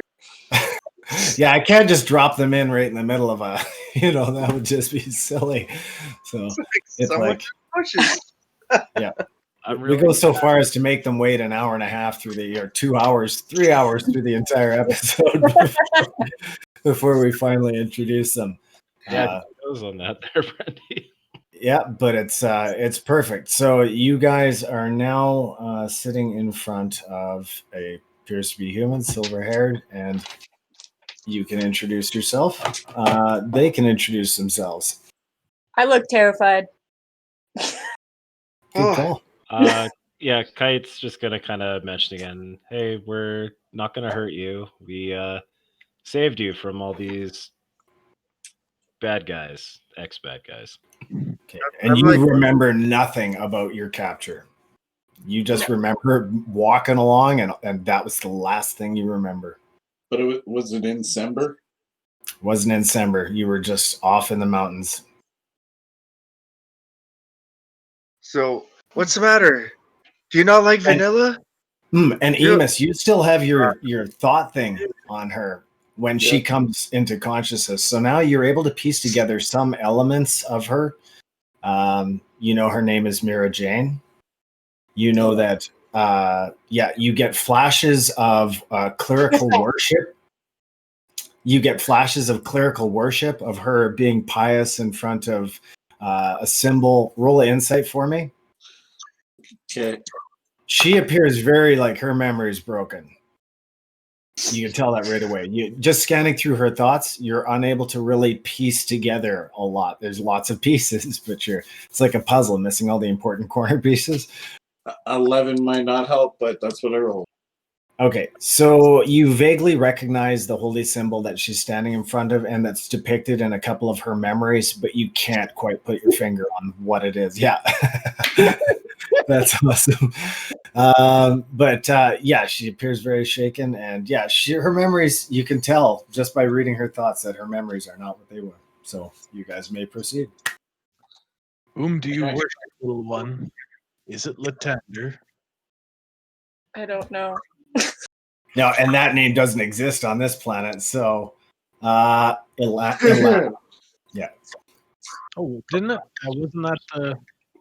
Wasn't that the one that we're Ilana is the goddess of light and wisdom, known as the bright moon. Latander. I thought that was the one who we were. Letharic. Letharic. Yeah. Lathander is like Forgotten Realms. Right. Yeah, Letharic is god of death. Yeah. Kite will introduce. Best of luck. My name's Kite. The big scary guy, his name's Grond, but don't worry, he's actually a big softy. The little gnome, his name is Bops. The drow babe behind us is Calyndra, and the spooky. Not really sure what he is, but yeah, that's Emus. That's it. Do you know who you are? You look confused. Mir Jane. That's all I know. Oh, We might man, have to- you poor thing. Are you hungry? And I like some. You ration. are, in fact, very hungry. Very hungry. I'm like, do you know your favorite flavor? I'm probably not going to trust you guys right now. Well, that's understandable. Yeah. Yeah. If it wasn't for the two women in the party, this would be like a really bad fucking scene. So you've got some even ground to It's work with like here. Kite is taking the lead on that. Yeah, no doubt. No doubt. But yeah, she appears, very pale, like she might have, not eaten or slept in some time, but no damage. Kite will pull out some rations and give it to her. So here, you look hungry. Okay. Are you eating I those? take some, but I don't eat them. She'll say like, "No, it's okay," and she'll take out one for herself, and she'll take a bite of it too. And you guys are all gathered around here, just like gawking at this girl while Kite interacts with. Grond's gonna go Rule. to the Yeah, well, I mean, to compare to Grond, right? Like, I mean, that's a yeah. She's Grond's tiny. Grond's I gonna asked for drag water. his body out of the way. Water. Okay. Water. I'll pass her my water skin. Okay. Nice. I can make it taste like Kool-Aid if you want, or my grandma Yeah. gnome tea. No tea. Tastes like Green Monster tea. Energy Nice. drink. I mean, that's good at any time, right? It likes tastes like berry water. These Yeah. snowberries taste like snows. I'm going to touch myself to see if I can see what I'm wearing, see if I remember wearing anything other than a really light dress. So you know that you have familiarity with Alana, that is your goddess, and that you have some piety to that particular goddess, but you're trying to piece together the last few weeks, and you remember everything kind of before that, but it's just in fragments, so you're having trouble piecing together what the hell you've done for days, if not weeks, longer maybe, as you try and concentrate on it. I remember wearing more than what I'm wearing. You definitely remember wearing more. You're like very confused as to where your armor and weapons have gone, but you feel that you should have had something. You feel like you're missing a sword, like you may be missing a shield. Yeah, okay. I happen to start looking around to see if I can see them in whatever area around me. Okay, so there is a bunch of corpses of it looks like Grond the Half-Ogre is piling up bodies and dragging corpses off or something. No, I'm cleaning up the half giant. Okay. Oh, like you like cleaning them up, taking care of business over there. I'm dragging his carcass off. He's just If you gotta do it, you gotta do it. yeah, it's like a shower scene out of Scarface. All right, so you're hauling the giant off. Oh, I should probably tell you what you find on the giant. Not a bad idea. Yeah, so the hill giant has a massive, crudely stitched hide sack tied to his waist. Opening it, a rank smell assails your nostrils, and you discover the blood of a mountain goat inside because the mountain goat got tossed out at you. The hill giant appears to be wearing a crude belt as well and hide loincloth, but a thin strip of leather that does not match the belt or the loincloth sticks out from just behind the belt near the creature's hip. Take a look at that. What is it? Pulling on that supple leather, it appears to be another sack tucked into the hill giant's belt. And it's not coming out easy against the giant's very large gut. I roll his body over and grab that. Okay, you pull it out, and after a bit of struggle, you manage to pop it out from behind the belt, and it appears to be a suede soft leather sack of elven make, discernible from the light border trimming and evident quality, although it's been heavily soiled due to its close proximity to the unwashed giant's body. Inside, you find a wealth of coins and several gemstones, as well as several human skulls, 5 in total. Oh, There is 832 gold pieces. Are we doing the math now, or do you want to? I'm just going to give you the math now so we don't lose track of it. No, I'm talking to the group. I can add it to the loot pile. We can do the math later. Add it to the pile. We'll do the math later. Okay, 83rd. Yeah. 57 electrum pieces. Nice. Okay. 423 silver. Nice. 2 black gems. 1 clear gemstone that's actually been cut. The other 2 are uncut gemstones, and they're both fist sized, not Grond's fist, but a human fist. 1 clear, and it was cut. 2 black, fist sized, crude Gemstones. Yep. And that is it. How big is the clear cut? It's about fist sized as well. Oh, okay, thank you. That's one big diamond. booty. Or crystal. Or Con Bops, roll me insight, my gemstone loving friend. Oh, I got a natural 1. Damn. You don't even appear concerned with the gemstones at all at this point. He just wants to make a delicious meal for the elves. That's right. I'm just Yeah. thinking of grandma's vegan stew. Those mushrooms. Those Yeah. mushrooms. Okay, and Thurgar, just so we can get some of this important stuff out of the way here too. Thurgar was wearing a purple-black cloak. I will drop a picture of that in the chat. Yeah, is that the same one you drew? That is the same one I drew. It's beautiful. Thank you. Okay. Purple black cloak.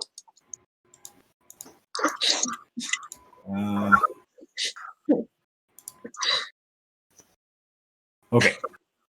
So,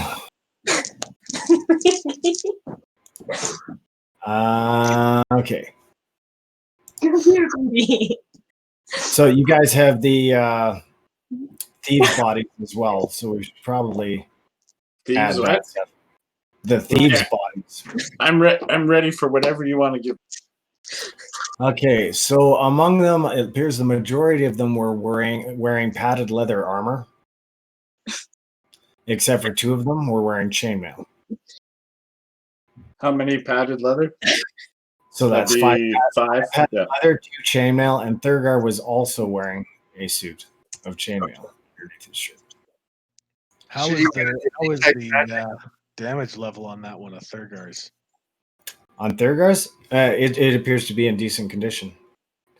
It's got scratches and nicks, but otherwise decent condition. How's the kneecaps? Yeah, his kneecaps not so good. The kneecaps on this thin suit of chainmail apparently pretty good. Okay, got that. Detect magic on it, Emus. In due time, I'm sure there's some more things. Oh, okay. Will detect magic on it. Okay. Oh, look at Grond go! I'm teaching him things. Okay, so there's a few things that light up here and a few things that don't. So there is a magic ring that Thurgar was wearing. The cloak appears magical. Okay, cloak is. Thurgar was also carrying a magical longsword and a magical dagger. And brightly lit up are also Thurgar's boots. Ooh. One set of magical boots. All right. Okay. When we are camping later. The magical boots are boots of speed. Oh, do we do? That's yeah, identified. you're going to gain some history on some of this stuff because otherwise you guys are going to end up stuck with this shit with no clue about it. And you do gain some stuff through identify, like You know. Okay, yeah. Can I'll Kite get identify. those Say we did this. We'll cut through some time. We identify. Okay, perfect. Yeah, I get you. probably that way we don't need to keep track of this, and I don't have to flip back for pages and pages of information. 100%. So between me and Grond, he detects, I identify, we're good.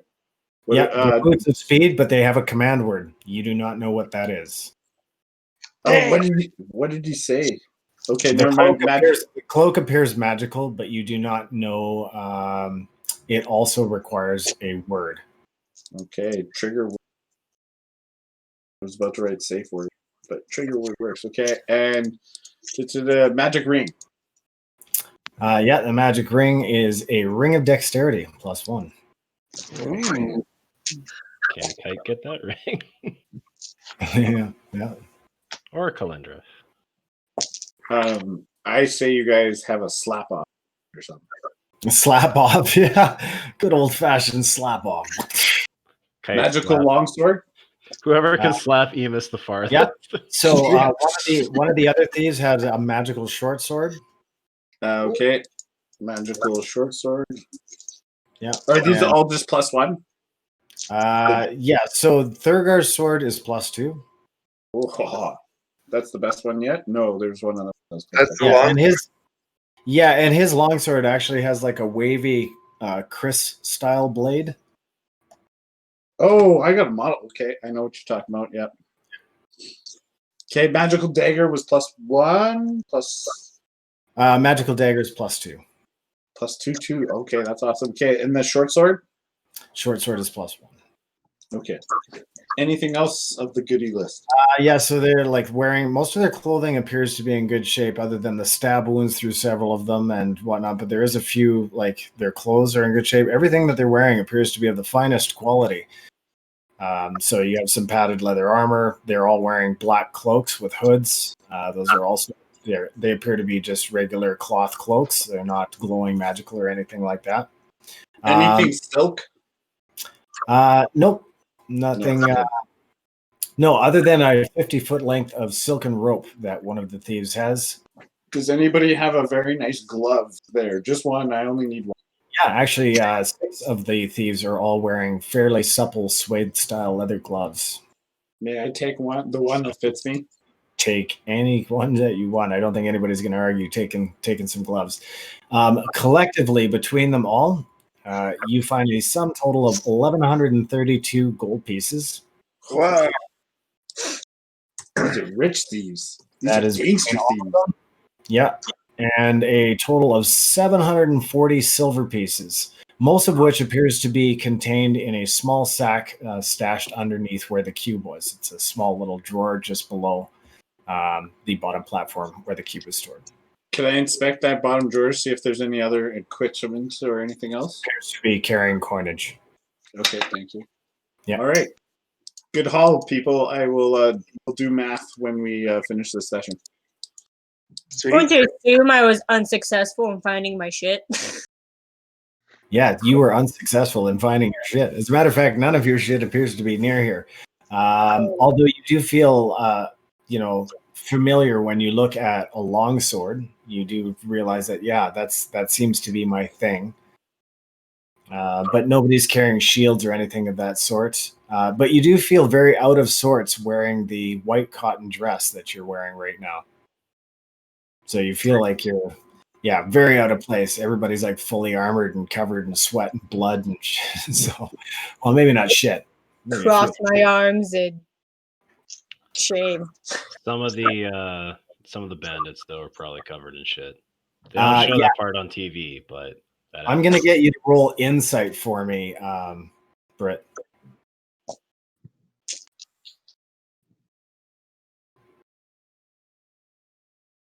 19.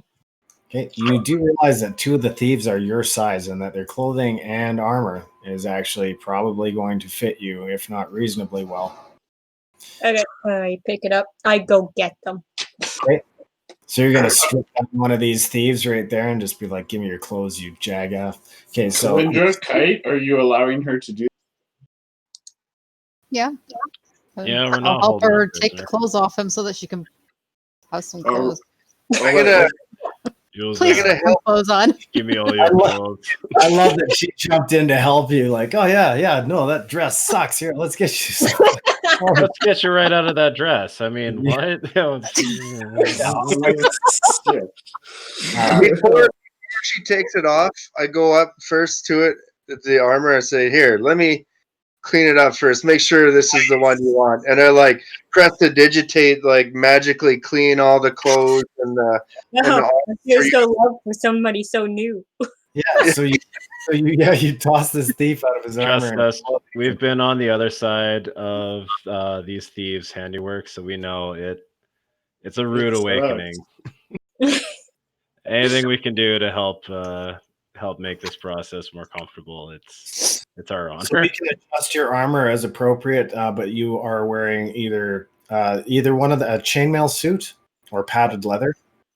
Chainmail is obviously a little sturdier. Padded leather is a little more flexible. How It's about up to you. chainmail? Because that was magic. I'll go with the chainmail. Thurgar's chainmail was magical. Is it the right size? You know what? Thurgar. See, the thing about Thurgar is now he's a little bit larger. As a doppelganger, you know, he was assuming Thurgar's form. If he was assuming Miro's form from before, then yeah. All right, so she has a regular chainmail. Yeah. And then that longsword, does that look familiar to you with the wavy blade? Yes.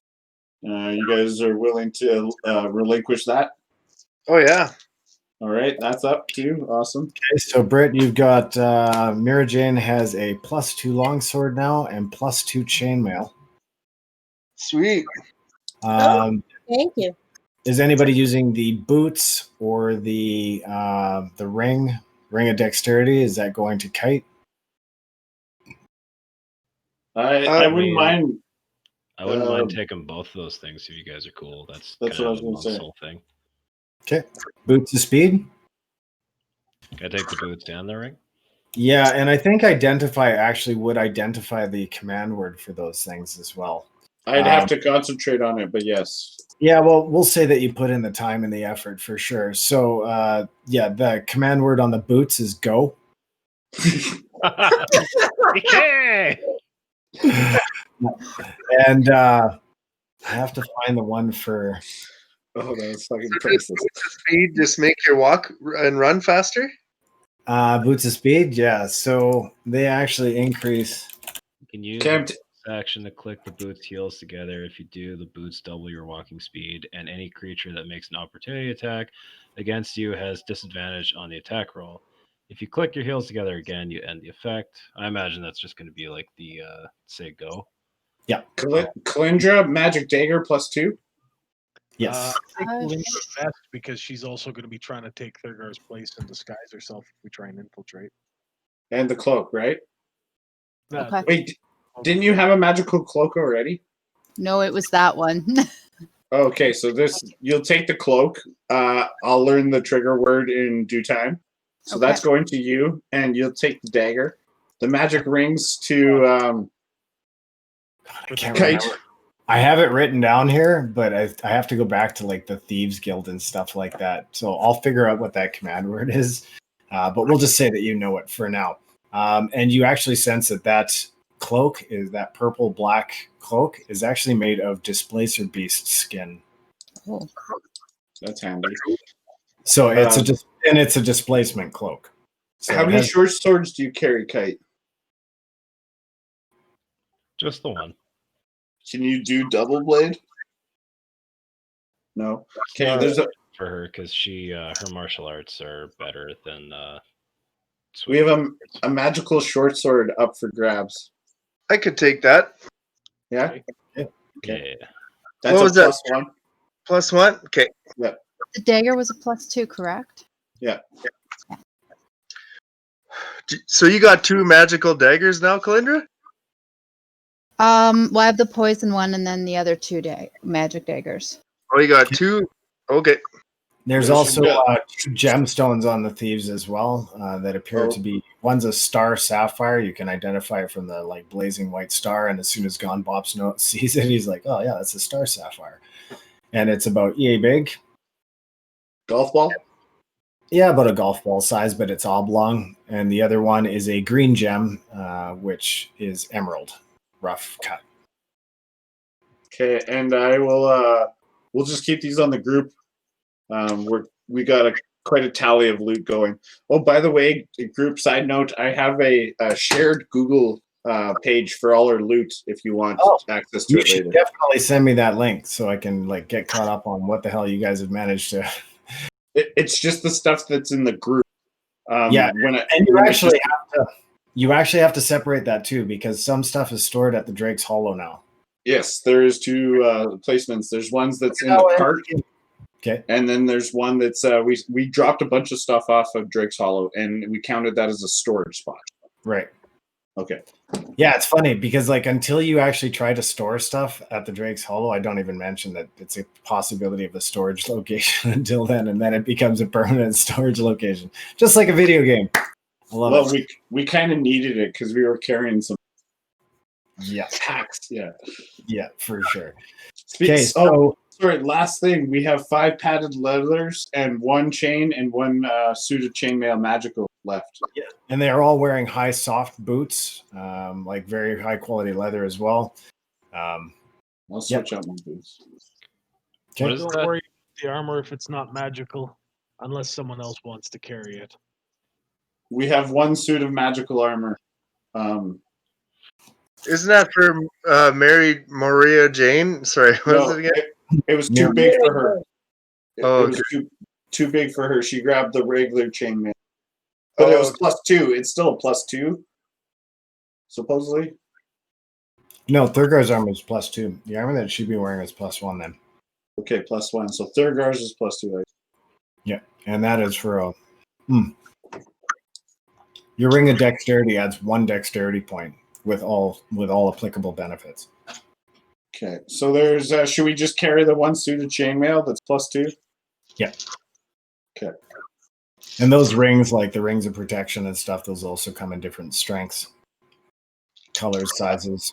Yes, I still have one thing to identify from you later when I went through the loot stuff. I forgot to identify one.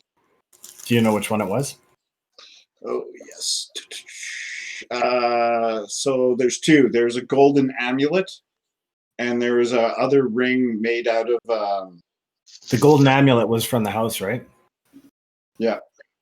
Yeah, that amulet was the one that you used to pass through certain parts of the house, right?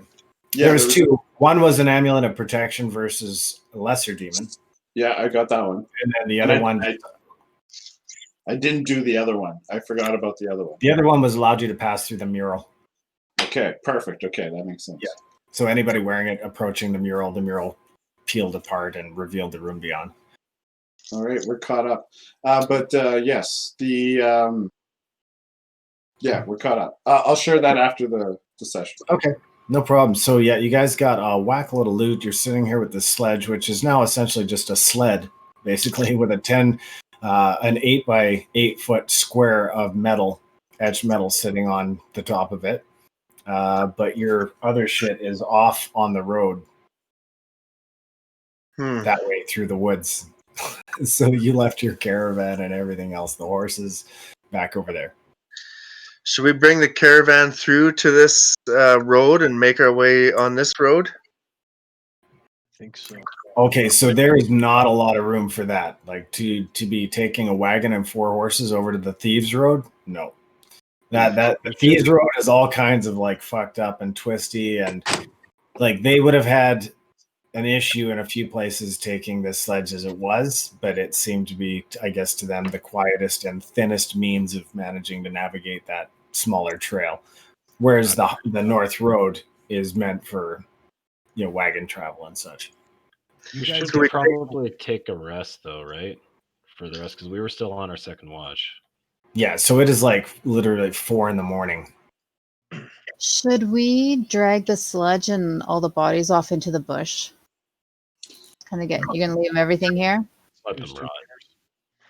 I'm taking the body of the giant off the road, so later on we can get the wagon back on the through, because we're gonna have to backtrack and find this route.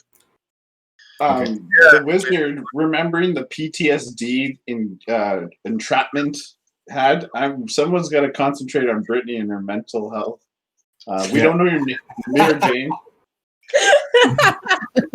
Yeah, so Mira Jane.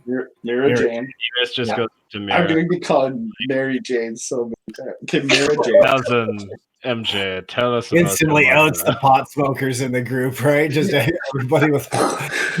Yeah. So Mira Jane, and you were saying, Kite? Sorry. Oh, I was just making a crack at Emus, being like putting on his psychologist glasses and like, now tell me about your mother. Sigmund Freud's it right up.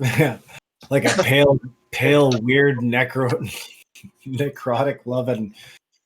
Just Sigmund watch Freud. for his pets. Yeah, that's right. They're dangerous. In fact, just watch for everything he does. Yeah, some things you won't watch because you won't want to watch without like. Ugh. I thought we agreed the gnome was the creepiest one. You still got that. Yeah, you still got yeah. that finger bug thing, right? Yeah, I was going to It's say, I'm dead. not the one carrying a grub worm around. I got a few things that I'm carrying around. Okay, so yeah, the grab work. Never, It's up there never you on the guys mind what I'm carrying around. Yeah. Always something a little nasty. So you guys kind of regroup back on the road, and you see that your horses have not left position, fortunately for you, and that the wagon is still. And I feed him some oats. Okay, sorry, carry. They graciously take your oats. They're pretty thankful for those every single time. And 4 a.m, because of the time of year and everything else, it's starting to get a little bit light out, but you think that you guys could probably crash down if you wanted to try and get some sleep amidst the chaos. But yeah, I mean, you just have that path torn through the thing. Grond's dragged that giant's body off into, a better position. We will need to sleep for the trials ahead. Be rested for the trials ahead. Okay. Yeah. Okay, it's gonna rest a little bit easier now, knowing that there was some vengeance enacted upon these thief jerks, and their kidnapping evil ways have been ended for good. I'm still keeping a wary eye on you, Kite. That was a murderous rampage. So you left the bodies on the trail, correct? Yes. The Yeah, bodies are yeah, left on the all. Thieves Road, and then the giant's body you drug to where? Whereabouts did you drag the giant's body to? At 11 feet, how much does he weigh? Or sorry, 13 feet. How much does he weigh? That is a good question. We're 1,200 pounds of giant. Oh, maybe just off the path before we're all like, oh my god. Yeah. Grond, you just dragged that giant off the path? Yeah, I can lift 960, so I should be able to drag his fart arse. Yeah. You can bench He's got a belly on him for sure. So yeah, you drag his ass off just to the other side of the camp there, to the other side of that clearing. Okay. Yeah, just to the other side. Okay. It's a stinking massive giant, and he's got a smell all his own right now. So he's fouling up the air around your campsite. But you guys bed down for the night and attempt to get some sleep. Are you sleeping in the middle of the day? Mira Jane, how are you coping with this entire scenario? I won't be sleeping. I don't know anybody, Okay. and I'm not about to trust going to sleep. That's fair. So fortunately for you, you kind of just woke up. So while everybody else is just whacked right out and tired from their ordeal, you're able to stay quite alert. Who is staying up for this watch, or are you guys just leaving the new person up, staying watch while you all crash out? Because we woke up early and I'd taken the first watch, the wizard is exhausted, needs to pass out. Okay. Yeah, Kite needs to sleep, and I think Grond does too. I do Okay. too. Yeah. Grond's feeling pretty rough. Calyndra's out. Gone, Bops. Yeah, I'll stay up with The new more. girl. Okay. And during the 3 hours, how are you carrying on conversation? Are you keeping it historical? Are you regaling Mira Jane with the tales of your exploits, since the mines or in the town of Daimir? Or... I figured I would migrate to the horses and pet the horses. Yeah. Nice. They don't speak. Yeah. As she's I say, "This is Craig," and he sniffs you. That means he likes you. And this is Melinda. She's a little more standoffish, but once you feed her some oats, then she really warms up to you, and she really likes to scratch behind the ears. And I'm going to now regale you in the story of Bops from my life until this point. He said 3 hours, not 3 days. She'll be That- asleep soon. That was the most barred move I've ever seen anyone play. Yeah, no kidding. All right, here's some, stuff, but who cares about that? Now let's talk about me. about me. No doubt. True song. So you guys passed a few hours pretty strangely. A lot of horse betting going on in that time. Feel like fiercely petting the horses, staring into the horse's neck, trying not to pay attention to the weirdness going on. Just I great tried vibe. to, be friendly and listen very intently. Yeah, and after a few hours gone, Bops, you're kind of starting to feel a little bit sleepy yourself and feel like you might be time to wake somebody else up. Mira Jane, you feel still quite energized.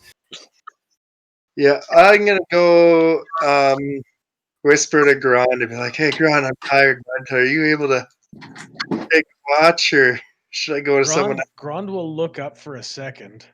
He'll be like, "Forgive me for a second."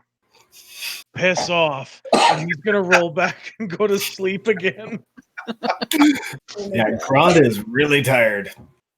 All right. Not a morning person in any sense of the word. Kite, Piss off, Kite I will. can, I'll send him a little waft of urine smell to send him to his sleeps. Oh, you were gonna piss him off the whole day.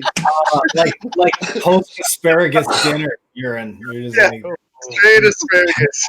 I just laugh and okay, sweet dreams, buddy. And then I go to nice. Grond is going to not cast anything, but he's going to give him a whiff. Grond ass crack. Like, do you literally do the cup and toss? Yeah, just up and toss a fart. Just terrible. I use to intercept it and throw it back. This is great. You're First having trouble impressions, identifying guys. the age of anybody that you're with currently. You're like, I just can't really pin it right now. How old these people are. Does Mira see any of this?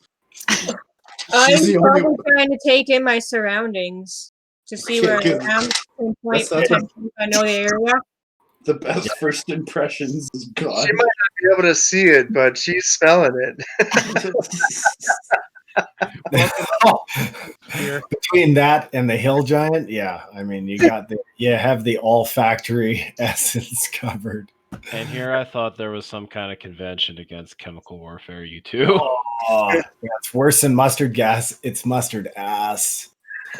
Oh, You guys managed to get a little bit of rest amongst the rank and the stank of it all. However, about 8:30ish in the morning, around that time, you start to sense that there's something snuffling in and around the area towards the giant's corpse. Lovely. predator scavengers. I wake up Calyndra. Girl Calyndra. Okay, you guys stare for a moment, and you see a large python-like, like a huge constrictor snake, and it's got to be about probably, I don't know. From what you can see, it's about 20 feet before you lose sight of it in the bushes, and it's kind of like tasting the skin of the hill giant, and it looks like it's kind of sliding up beside the giant, assessing the giant's size. Oh my god. Oh, that snake is terrifying. Well, looks like you won't have your marker, Grond. Maybe there's something else we can... The snake is actually working its way back towards the giant's head now. It appears to be tasting with its tongue as it's making its way towards the giant's head. I'm gonna let that happen. Yeah. I like this. Keep an eye and watch it. Life Hey. finds a way. And I'm Yeah. gonna go asleep now. If thanks, Calyndra. And geez, that Moira Jane, I sang to her all night, and look at her. She's just a peach right now. So you're welcome. Okay, good night. A peach. Okay. Watch out for Grond. He's gonna be grumpy in the morning. Okay, good night. Oh, I feel like what I'm did you do? forgetting one little thing. All right, there's a snake eating the giant. Oh yeah, there's a snake eating. There's a massive snake eating a giant. It's good though. It's cool. Okay, good night. Calyndra Well, just rolls her eyes and watches the snake. It's okay. If he Hey, eats so- that, he's probably not going to be able to eat us. So Yeah, Exactly. you watch in somewhat horrified fascination as the snake lines up on the hill giant's head. Its mouth cracks wide open, and it prepares to engulf the large humanoid. What? And it's just gulp. Gulp.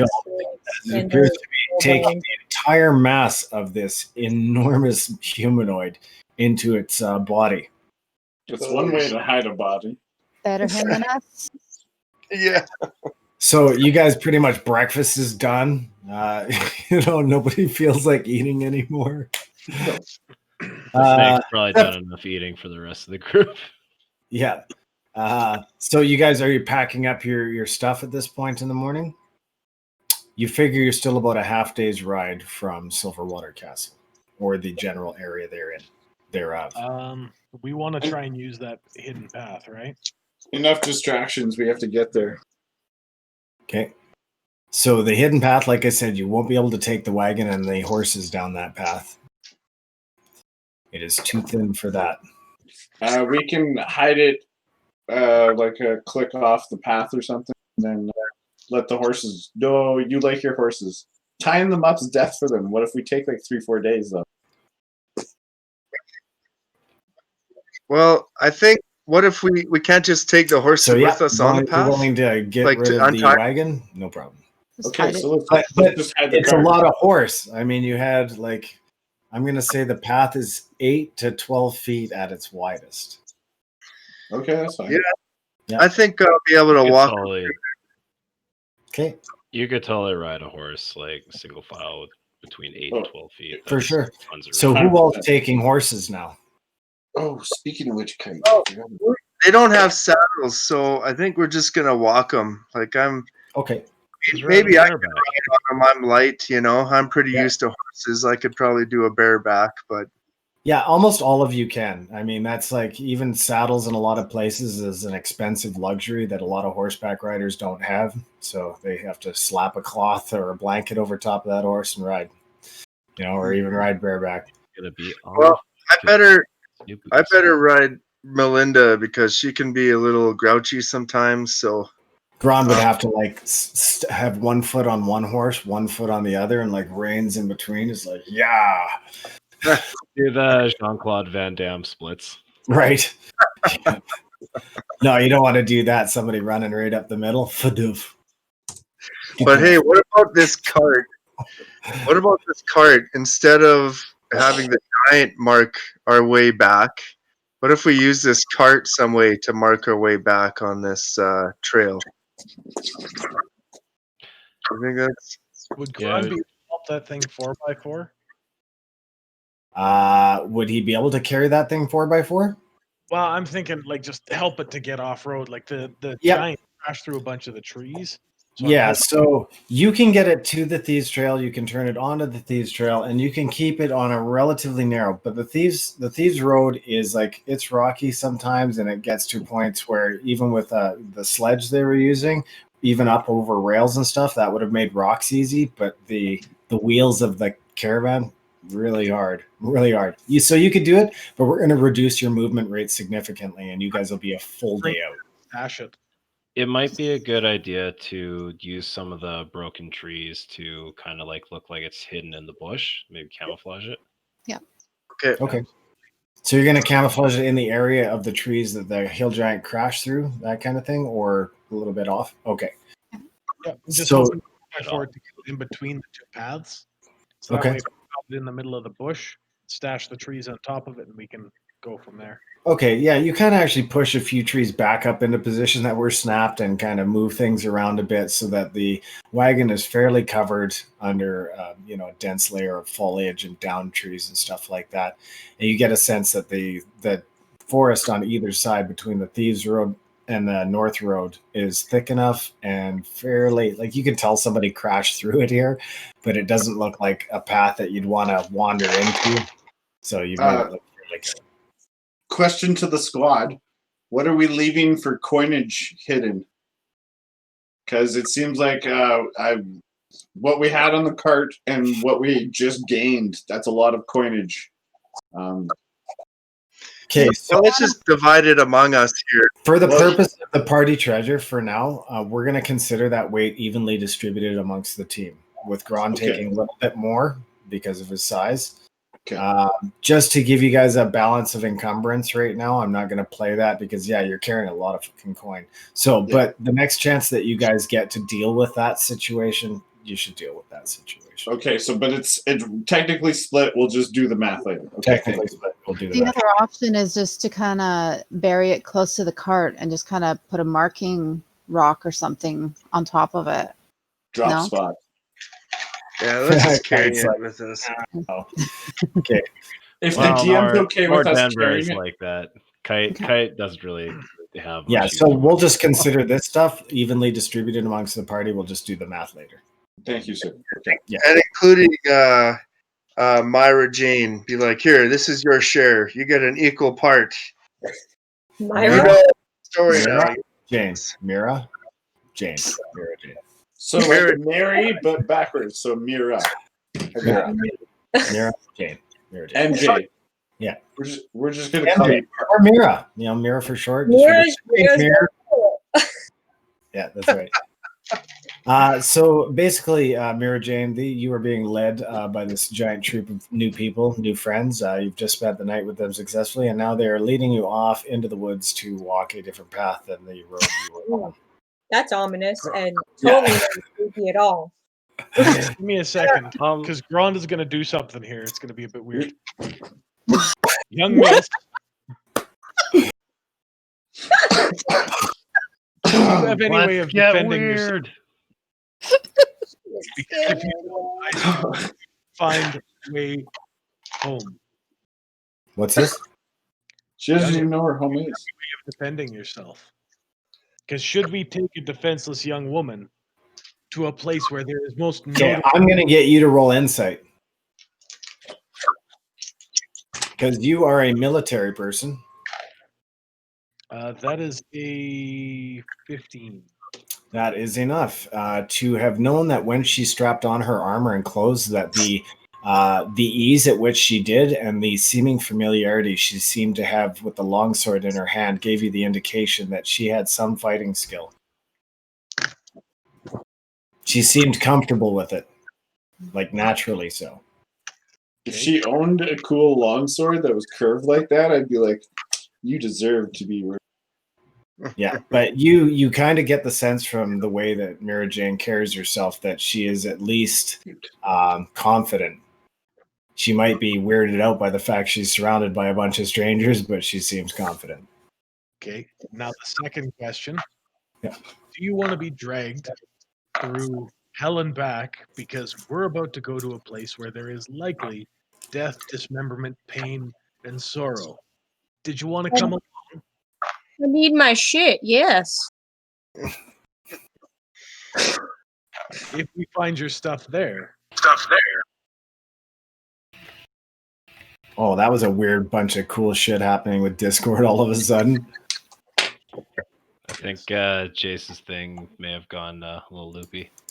it's gone rogue. Oh yeah, good chance. Good chance. Also, for the record, Kite's gonna blush a little bit when Mira Jane is just like, "Hell yeah, I'm into that stuff. I gotta get my shit back." she's just she's a little like, "Oh my, this Yeah. girl's cool."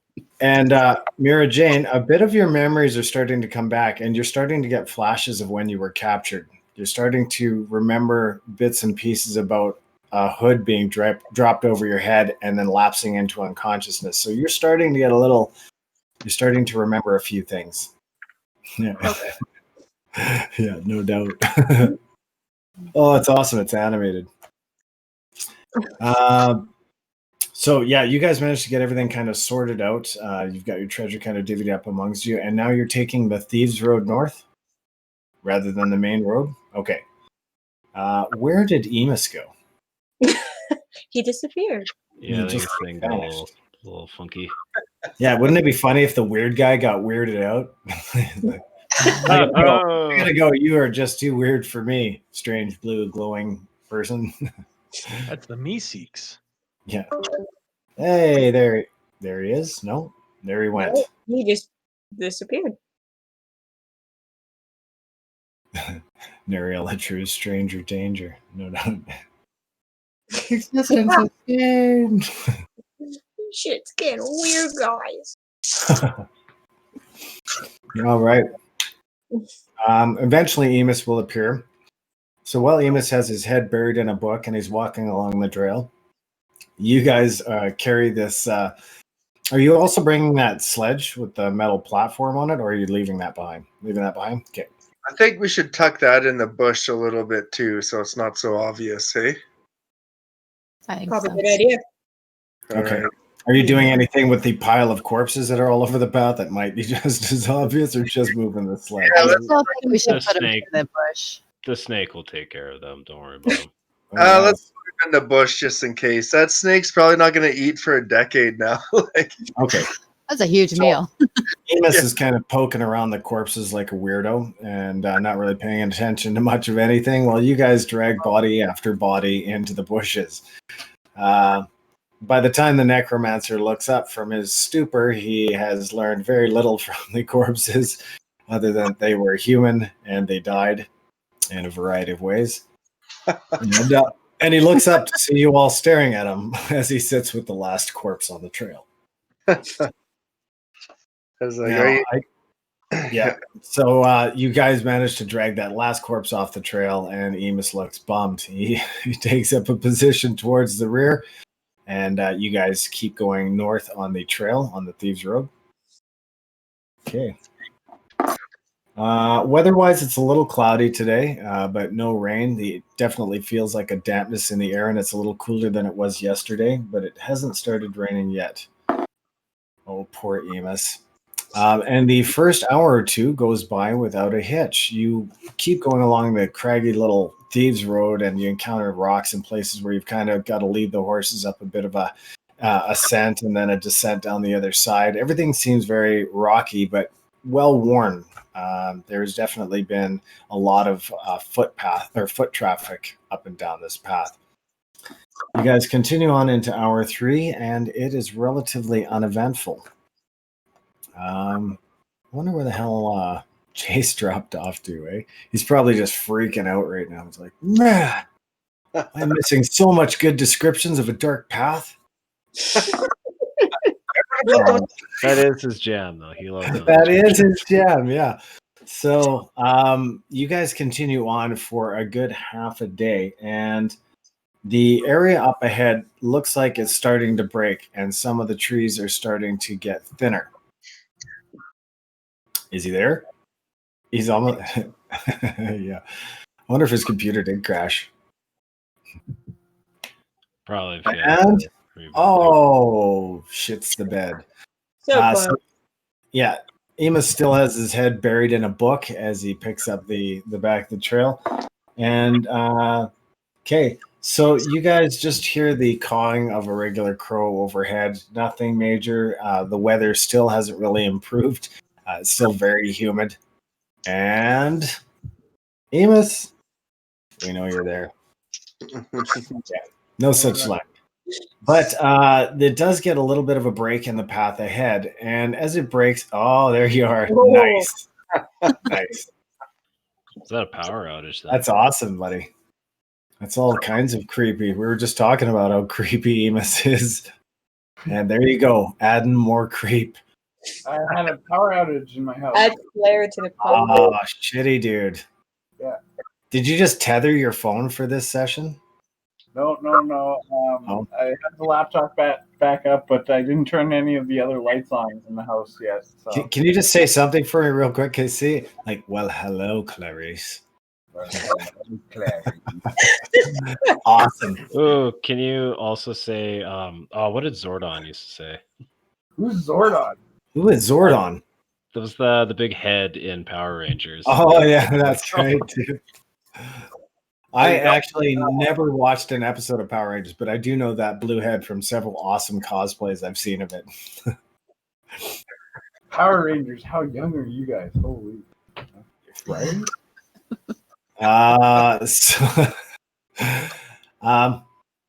All right, so you guys keep going the path. Emus, you've been pulling up the lead with your head buried in a book, trying to read more of whatever it is that you've been reading up until this point. Oh, putting on the red light special. Way to TLC it up there, buddy. Okay, so before Emus goes chasing waterfalls, we're going to head a little further up this trail and into a break of light. And through the break, who is in the lead? Kite will take point. She's all super speedy now. Okay, and Emus, is your crow up? Are you up? Are you face public? Right now it is an owl. Okay. And yeah, it would be up. This one's a smoky owl, just like you described. But I'm not. It's just doing its own thing. Okay. With this owl, it can come down and alert me, but I have to concentrate on that book. That was the last book of 7 Core Deaths. It's the one I didn't have a chance to read. Okay. Out of those books that we took out of the house. Okay. No problem. Then you guys are going to get a little bit out as you kind of pour out. Kite, I'll get you to roll a perception check. That will be an 11. Okay, you don't notice anything else. Who's up behind Kite? I'll be at the back. You'll be at the back. Okay, so you're at the back with Emus. Next in line would be Grond is at the back. Okay, then I'll be up at the front with Kite. Then as you come through, I'll get you to roll a perception check as well. As the trees break and a bit of a clearing opens up in front of you, you get a view of the horizon.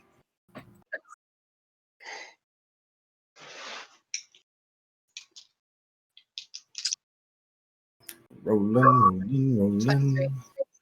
23, and in the dimmer light of the shaded day, you can see on the horizon what appears to be black parapets of a tower off in the distance. It's like several hundred yards for sure up there. What are we doing? Meters? Feet? It's always feet in D&D. Then yeah, it's a ways up. You figure you probably have to walk for about half an hour, 40 minutes before you're going to reach it. But you do see the spire of what looks like a black stone tower off in the distance. Nobody else has seen it but you, Calyndra. Okay, well, I'll point it out to everyone. That we're getting close. Okay, you guys take a moment to try and see where exactly Calyndra is seeing, and after a while, yep, you see it too. Amidst the background of gray clouds, you can see what looks to be a parapet or ruined parapet of a castle tower. I thought this place was supposed to be silver. And actually, this is a great place. So you guys are within stone's throw of your destination. Having come up the Thieves Trail, you're pretty much going to walk straight up into... we'll have to show you next time. So we'll cancel. We'll close off for the night. Glad that we got to introduce the other character after 3 hours of steady awesome playing. Brett, thanks for being a sport and hanging out with everybody for that entire time. Yeah, buddy. And then Thanks for almost getting buried alive. I look forward to fighting with you, Mira Jane, and eventually, hopefully, learning your name. Was that right? That was right. That was actually correct. Good job. Today is that day. Yeah. So what we'll do is we'll resume. I'm looking forward to this coming week. So I know we've been kind of doing it every other week, but if everybody's game for another game this Friday, then let's do it. That's weird. Just getting into some more exciting stuff. I keep saying you guys are getting into some exciting stuff, but it's always exciting with you guys. So I mean, I'm really happy we got to revisit those thieves and get to put some karmatic justice on them. yeah, no doubt about it, and Well, we tried rescue to a prisoner. Couldn't come out And I'm ahead. just glad to be a part of D&D again. Yeah, no doubt. All right. Well, everybody have a good night. Thanks for coming out. Thanks to everybody that stopped in to watch. J-Man Weird, Nary LaTrue, Dareth, Jason, thanks for stopping in. Wolf Midnight. Yeah, we were actually live, buddy. Sorry, I missed that. Tyrannical Rex, thanks for stopping in. Thanks, everybody, for coming out. And I'll look forward to catching you all up online or this Friday for the next exciting episode of Chronicles of Chryalis. Have a good night, everyone. Night. Hey, thanks, Kelly. You bet. Yeah, thanks, team. Thanks, everybody. See ya. Nice meeting you all. Yes, nice meeting you too.